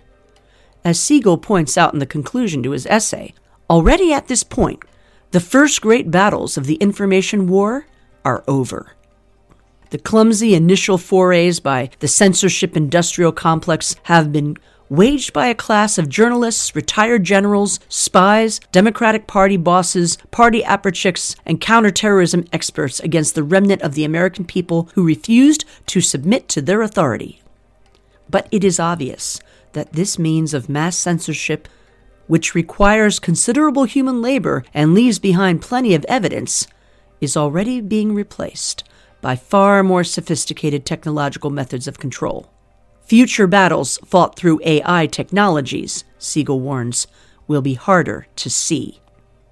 Artificial intelligence and other advances may allow for a far more precisely and comprehensively controlled information environment. The result could be a world in which automated sensors are capable not only of instantaneously detecting and removing content disagreeable to the regime, but are able to completely filter and shape all of the information that reaches any person through the internet. Search results could be manipulated, inconvenient facts and data made simply undiscoverable. Definitions, official records, databases, and digital textbooks, or even literature could be altered on the fly to match the party line. Disagreeable opinions and news could be algorithmically suppressed or made entirely unshareable, with seekers seamlessly rerouted to propaganda. Even large-scale, real-world events, like a major pro-democracy protest, could be effectively disappeared, as if they had never happened, or immediately reframed through selective editing to depict a chosen propaganda narrative. Personal digital IDs, whether officially mandated or simply informally assembled for each individual through big data collection, would allow consistently customized messaging and incentive nudges to be pushed to each person. Of course, all of this is already happening. Social media companies already algorithmically filter information, secretly implement search blacklists, prevent certain topics from trending, and selectively disable links. These methods are already used for explicitly political purposes. Google has already been caught regularly manipulating search results, such as hiding search results for the lockdown-skeptical Great Barrington Declaration and only showing users results of opinions criticizing it, as verified by documents reviewed in the Missouri versus Biden case. Dictionaries already redefine the official meaning of words in near real time as the party line shifts. Government bodies and their media do the same thing. News outlets regularly make stealth edits. Whole scandals are memory holed. Today, even entire novels are rewritten without the author's consent or even awareness to make sure they conform. A whole industry of sensitivity readers now exists to give publications a good pre-scrubbing in a doubtless futile effort to avoid having to do this later. Google software already assists users by automatically prompting them to change politically incorrect words and phrases as they're writing them. But these may be just the first stumbling baby steps towards what, with further developments in AI, could become an all-encompassing regime of algorithmic gaslighting and fully automated narrative management. The true force of totalitarian regimes, Hannah Arendt once reflected, was that even before the movement has the power to drop the iron curtains to prevent anyone from disturbing, by the slightest reality, the gruesome quiet of an entirely imaginary world, their propaganda machines possess the ability to shut the masses off from the real world. Today, much as virtual reality devices now already allow for augmented reality, the addition of the virtual superimposed onto perception of reality, a vast reality distortion field threatens to settle itself in between the public and the true world. The managerial regime is, of course, already engaged in a furious crash construction effort to build such a reality distortion machine by integrating AI into its existing obsession with information control. Internet and social media companies have begun initiatives aimed at pre-bunking information, or what former State Department official Mike Benz describes as a form of narrative censorship integrated into social media algorithms to stop citizens from forming specific social and political belief systems, and compares to attempting to police pre-crime. Following a call by Bill Gates to use AI to suppress conspiracy theories and political polarization, Google will, for example, seek on behalf of the German government to make people more resilient to the corrosive effects of online misinformation. In the United States, the Department of Defense has awarded tens of millions of dollars to contractors promising to further automate defenses against disinformation, while the National Science Foundation has launched a Convergence accelerator. Yes, really. To incubate technologies designed to monitor and counter such heresies as vaccine hesitancy and electoral skepticism. Meanwhile, in the imminent future, asking something of a search engine like Google will not prompt it to display discrete search results at all. Instead, an AI chatbot will instantly tell you everything it thinks you need to know in response. This appears set to become the norm for just about everywhere the human interfaces with the digital. But of course, such an AI will not be speaking the full truth, only the narrative determined by the cadre in the code. We already know that ChatGPT, for example, isn't merely biased and ideological. Rather, as the mathematician and writer Brian Chow has pointed out, explicit policies by its creator, OpenAI, mean that the structure of its code already goes as far as prohibiting the chatbot from communicating politically inconvenient facts at all, even ones agreed upon in the scientific community. It is literally built to be incapable of accurately describing reality. Its vocation is instead to quickly regurgitate the correct party line. Fact: Oceania has always been at war with Eurasia. But how many people will simply take what they are told by such an AI at face value? No doubt, the great managerial hope is that eventually, as the technology conditions people to become even lazier and less self-reliant, the answer will someday be just about everyone. Prominent venture capitalist and technologist Mark Andreessen predicts that rapidly accelerating advances in AI large language models like ChatGPT mean that we will soon live in a world where every child will have an AI tutor that is infinitely patient, infinitely compassionate, infinitely knowledgeable, infinitely helpful. In fact, everyone will have an equally wonderful AI assistant, /coach, /mentor, /trainer, /advisor, /therapist, perched at their ear at all times to tell them what to believe. The new man of this particular amazing utopia wouldn't even have to bother to think or remember anything for himself at all. All his information will be conveniently blended up and spoon-fed to him by an immense and tutelary AI through his cognitive infrastructure, surely to be cared for by the state. Should such a future really come to pass, I suspect that it would no doubt be a world where nothing exists except an endless present in which the party is always right.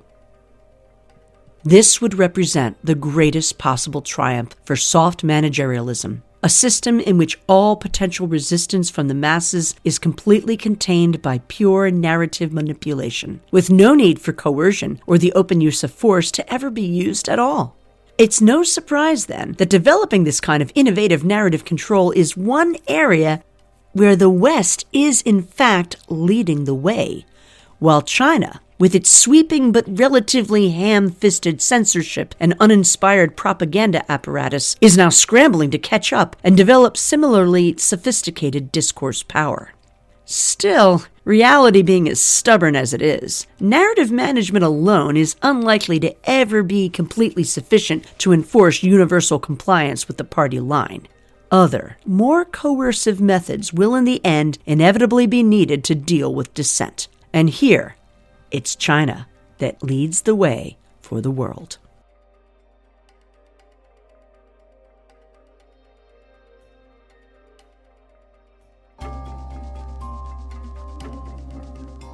Enjoy the Fengqiao experience, governance by mass line social control.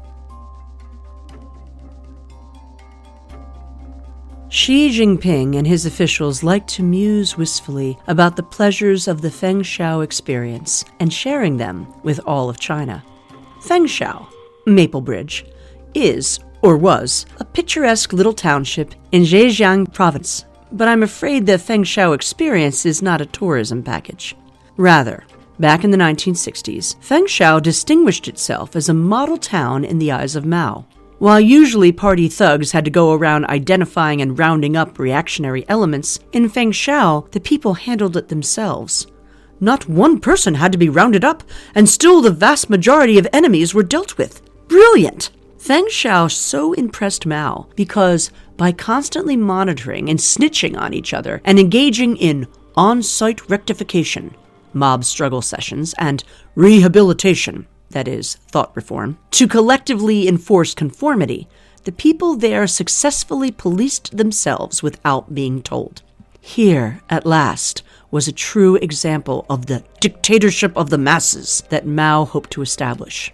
With sufficient mobilization by the party's leadership, the mass line of the public could successfully exert immense social control over itself on the party's behalf.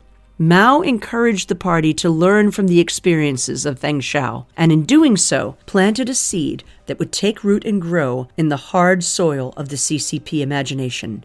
A dream of a population so thoroughly conditioned by Chinese socialism that someday it would practically manage itself. Today, Xi has revitalized and modernized this idea by marrying it to newly available tools, those of the digital revolution. With exhortations of mass prevention and mass governance, digital justice for the masses, and grid-style management, traditional methods of Fengqiao-style social mass monitoring and control, such as organized teams of informants, tip lines, public call-outs, and social shaming, have been combined with internet-wide mobilization and a vast digital surveillance apparatus that now includes big data analytics, integrating universal real-time biometric location and financial purchase tracking, including through the ubiquitous Everything app, WeChat, along with internet and social media history and interpersonal relationship mapping. The jewel in the crown of this approach is intended to be China's social credit system, made possible by algorithmic processing and the reams of data collected on every individual. The system, which is still in the process of being developed, piloted, and implemented, intends to assign each person, as well as each company or organization, a unique aggregated social credit score. This is much like a financial credit score. Based on observed behavior and other risk factors, the score can be adjusted up or down to designate an individual or business as more or less trustworthy or untrustworthy. In the trials conducted so far, those with higher scores are rewarded with escalating perks, such as priority access to travel, loans, housing, higher education, or even healthcare. Those with lower scores face escalating punishments, such as losing access to the financial system, prohibition from buying luxury goods, airplane or high-speed rail tickets, or real estate, as well as denial of admission for themselves or their children to certain schools and universities. Billed as a benign means of increasing the overall level of trust in society, the stated goal of the system is to allow the trustworthy to roam everywhere under heaven while making it hard for the discredited to take a single step.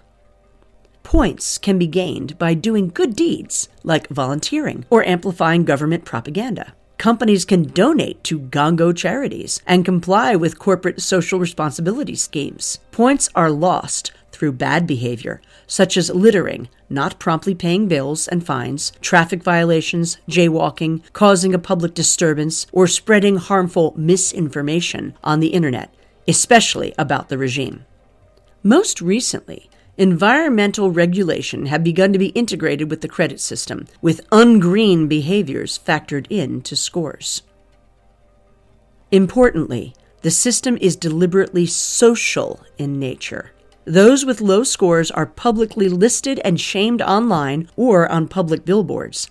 Even some dating apps have trialed incorporating social credit scores. Most significantly, because having too many relationships with people who have low scores risks lowering one's own score, people have an incentive to avoid associating with the discredited at all, accelerating their progressive unpersoning by society.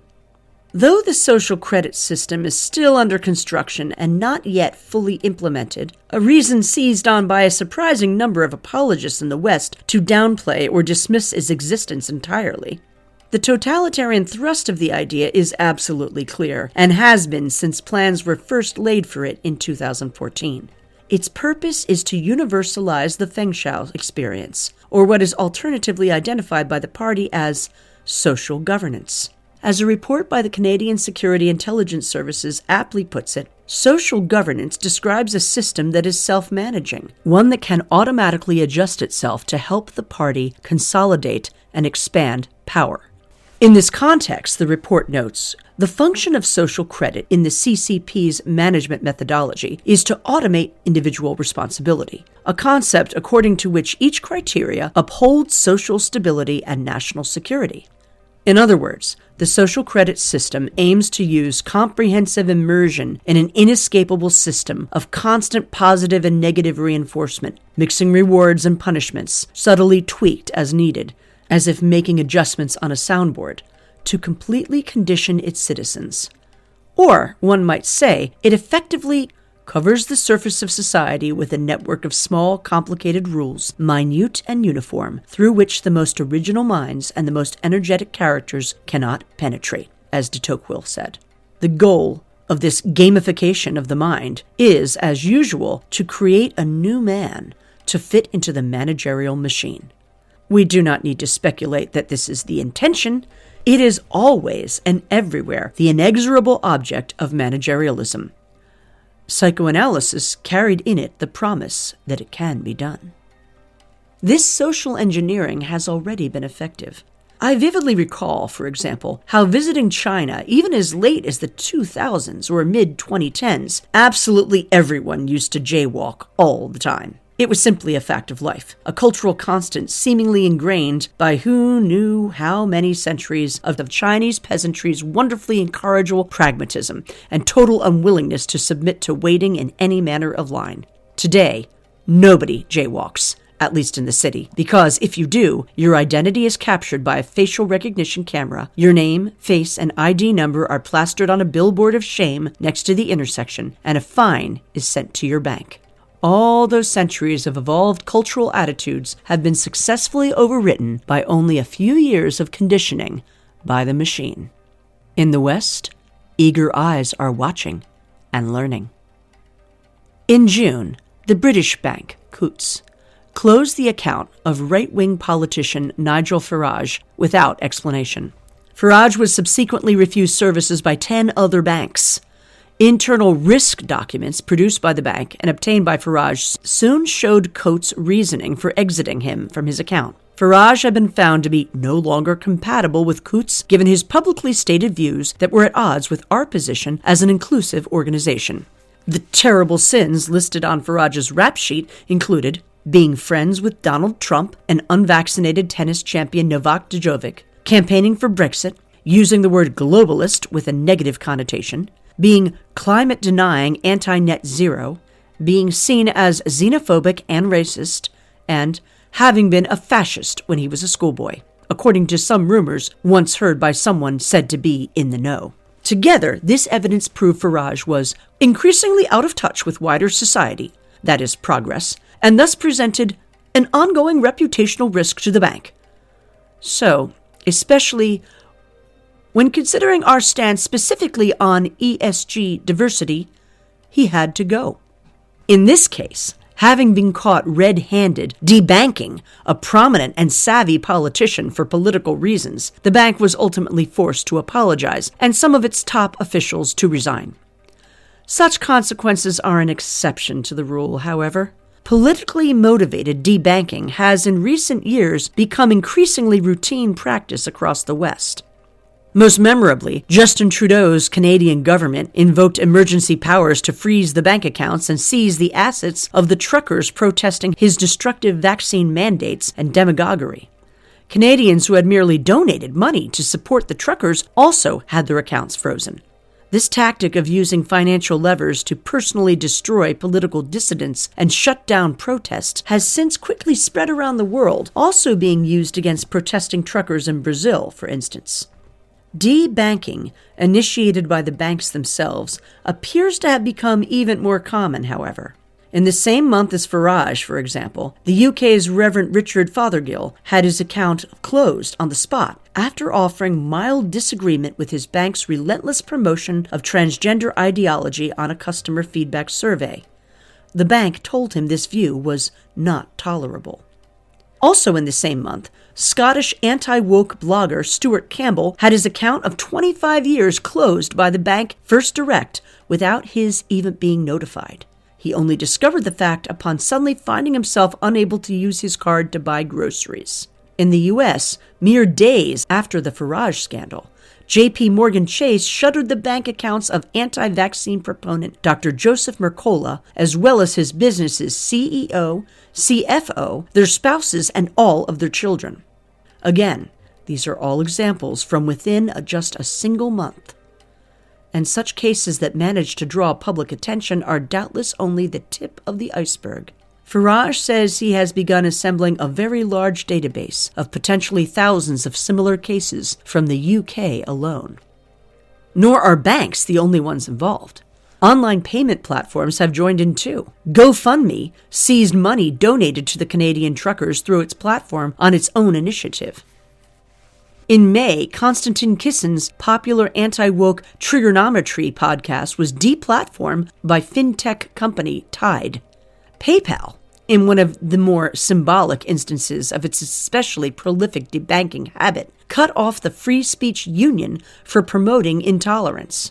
PayPal also famously attempted to slip language into its user agreement, allowing it to confiscate $2,500 from users each time they spread misinformation or said or did anything harmful or objectionable, all defined at PayPal's sole discretion. Why is this happening? Why would private banks and other businesses force out paying customers like this and risk courting public backlash? Because it is in their interest to do so if they want to survive and thrive. And indeed, they have little choice. These banks are not really fully private actors, as they are part of the managerial economy in a budding managerial party state. The business of a managerial business is not business. It's managerialism. And once more, there can be no neutral institutions in a party state.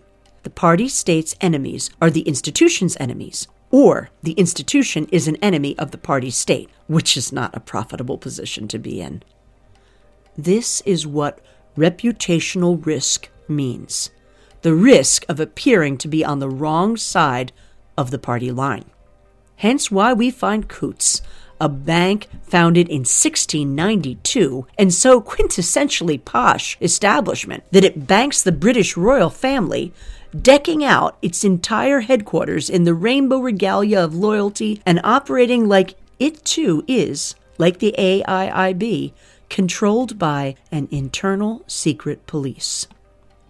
So, at the present moment, when the managerial system is defending itself against challenges from its anti-managerial populist enemies, the banks will automatically find themselves participating in the war effort.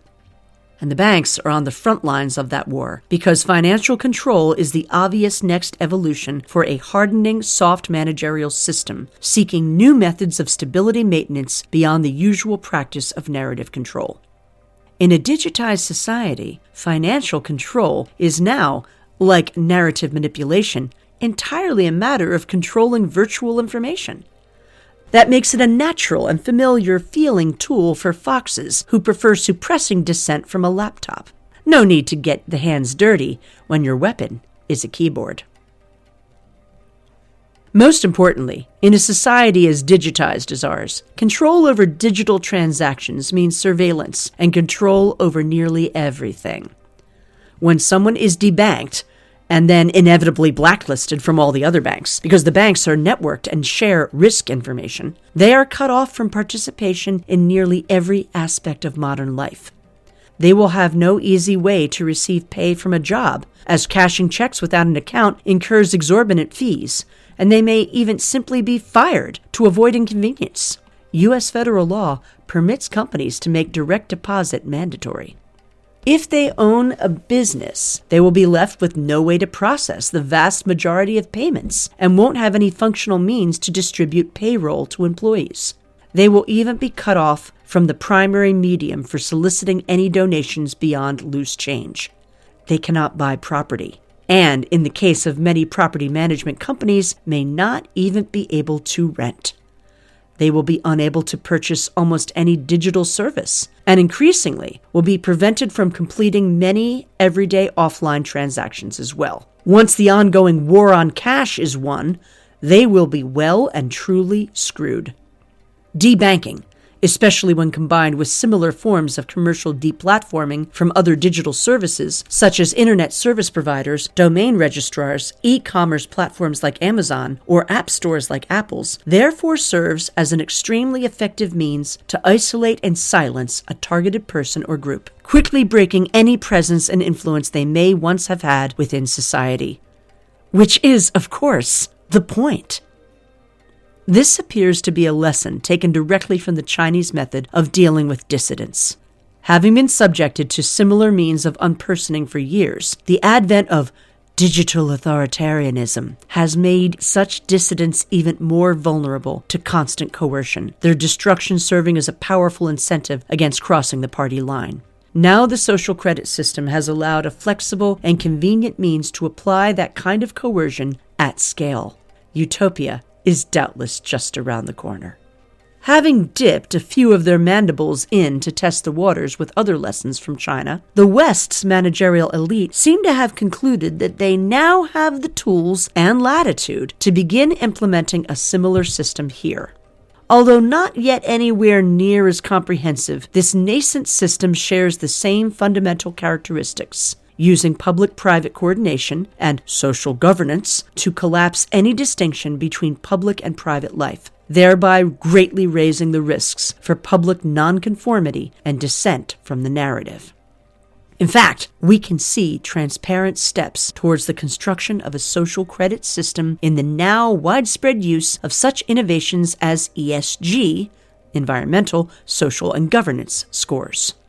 Such scores, which major financial institutions wield to make vocal conformity to specific social and ideological practices a requirement for businesses to access capital, operate on the same principle of public-private collapse. Similar NGO-led scoring schemes, such as the Corporate Equality Index and UK-based Diversity Champions program, have also emerged and achieved outsized levels of influence by wielding the scores as essentially extortion operations threatening those businesses that fail to conform with reputational risk blackmail and deplatforming. Such businesses then find that in order to maintain their scores, they must manage the conformity of customers as well, as Coutts documents admitted explicitly when citing our stance specifically on ESG diversity as the reason that Farage had to be debanked. How far might this all go? While the powerful realm of financial flows isn't today's focus, there is no reason to think that, on the current trajectory, the same dynamics won't be applied in a united front to every other sector of our economy and society. If someday soon people find themselves evicted from their insurance policies for speaking out of turn online or associating with too many people who do, apartment leases come with ideological morality clauses, and airlines unite to ban customers with the wrong beliefs from traveling, we shouldn't be surprised. This will simply be the behavior of a hardening managerialism seeking stability through mechanistic control over all the details of life. New technologies like AI, and especially central bank digital currencies, CBDCs, will only continue to make this kind of granular control more and more possible. And all that which can possibly be used will be used. A few months ago, a man found himself completely shut out of his digitally controlled smart home by Amazon after a delivery driver accused his doorbell of saying something racist. Why would Amazon bother to do this? Because they can do this. And so, in the end, under a managerial regime, they must do this.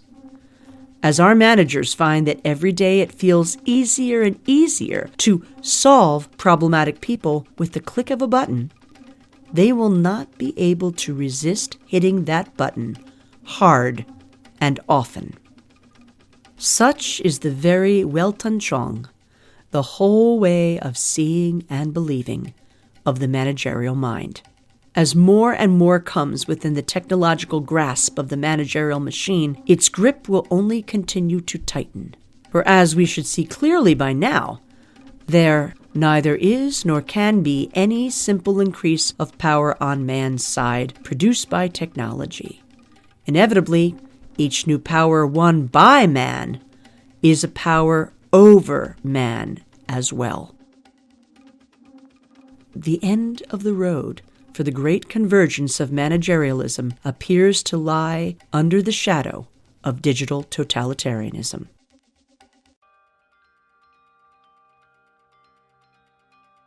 Conclusion: the total techno-state.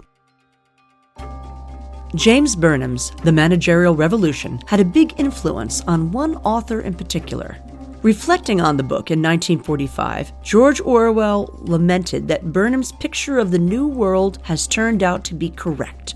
In this new world, capitalism is disappearing, but socialism is not replacing it. What is now arising is a new kind of planned, centralized society, which will be neither capitalist nor, in any accepted sense of the word, democratic. The rulers of this new society will be the people who effectively control the means of production. That is, business executives, technicians, bureaucrats, and soldiers, lumped together by Burnham under the name of managers. These people will eliminate the old capitalist class, crush the working class, and so organize society that all power and economic privilege remains in their own hands. Private property rights will be abolished, but common ownership will not be established. The new managerial societies will not consist of a patchwork of small independent states, but of great superstates grouped around the main industrial centers in Europe, Asia, and America. These superstates will fight among themselves for possession of the remaining uncaptured portions of the earth, but will probably be unable to conquer one another completely. Internally, each society will be hierarchical, with an aristocracy of talent at the top and a mass of semi-slaves at the bottom. This vision of a world beset by managerial convergence would become the basis for Orwell's most famous novel, 1984. Now, that world is taking shape. Today, the great superstates struggle for possession of the earth. But for all past speculation that the 21st century would be defined by a clash of civilizations, today there is only one smothering form of modern civilization that has stretched itself across the face of the globe, its multiple personalities vying amongst themselves for imperial supremacy. In the West, progressive managerialism softly strangled democracy to death over a century of manipulation, hollowed it out, and now wears its skin.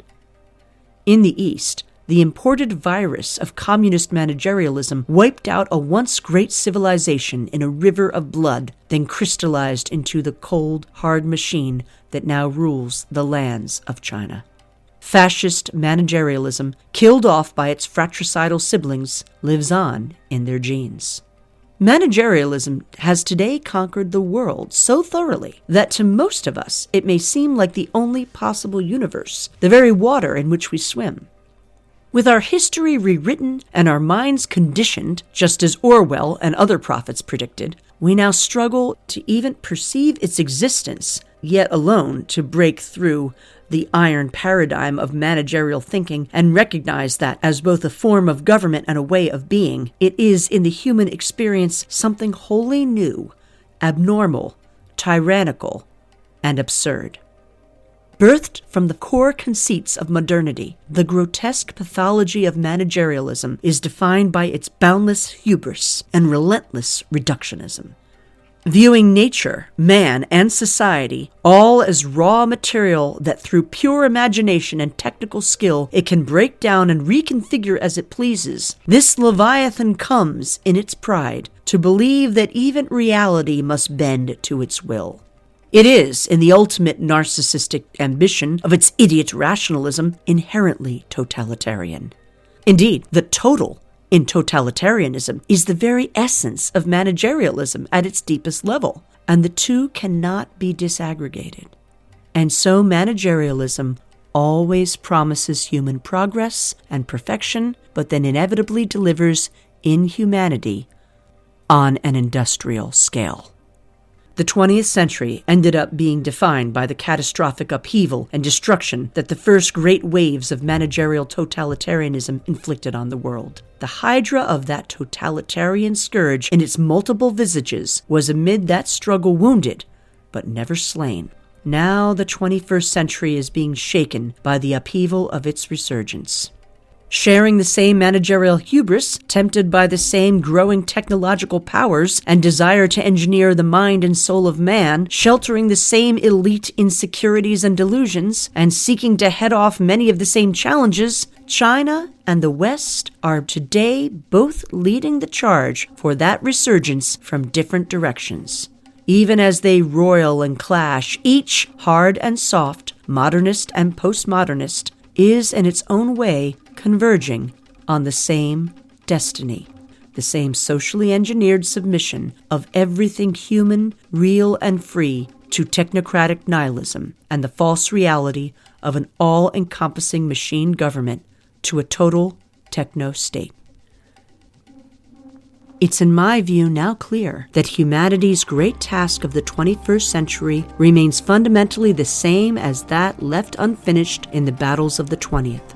To reawaken and reassert the flames of the human spirit and reclaim its tradition of and natural right to self-governance. And then, with that spirit, wielding the fire and sword of true human love and freedom, truth and right reason, to rise up in counter-revolution against the evil of its arch-enemy, and tear the false order of managerialism and all its poisonous ideological spawn, root and branch from the world forever.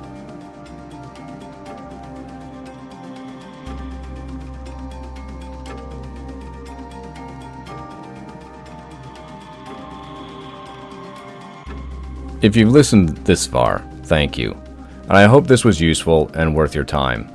This took ages to write, but I think it's important that everyone really should understand, to the best of my meager ability to convey, what I believe is occurring in the world today. So if there is anyone you think ought to hear this, then please share it with them. And if you also believe this is important, please consider becoming a paid subscriber and leaving a comment below. I truly appreciate all your support.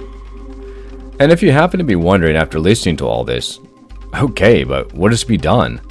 Don't worry, as I'll elaborate more in a separate post soon, this Substack will now be pivoting to that question as its main subject moving forward. So if you're interested in that, why not go ahead and subscribe to The Upheaval. Thanks for listening.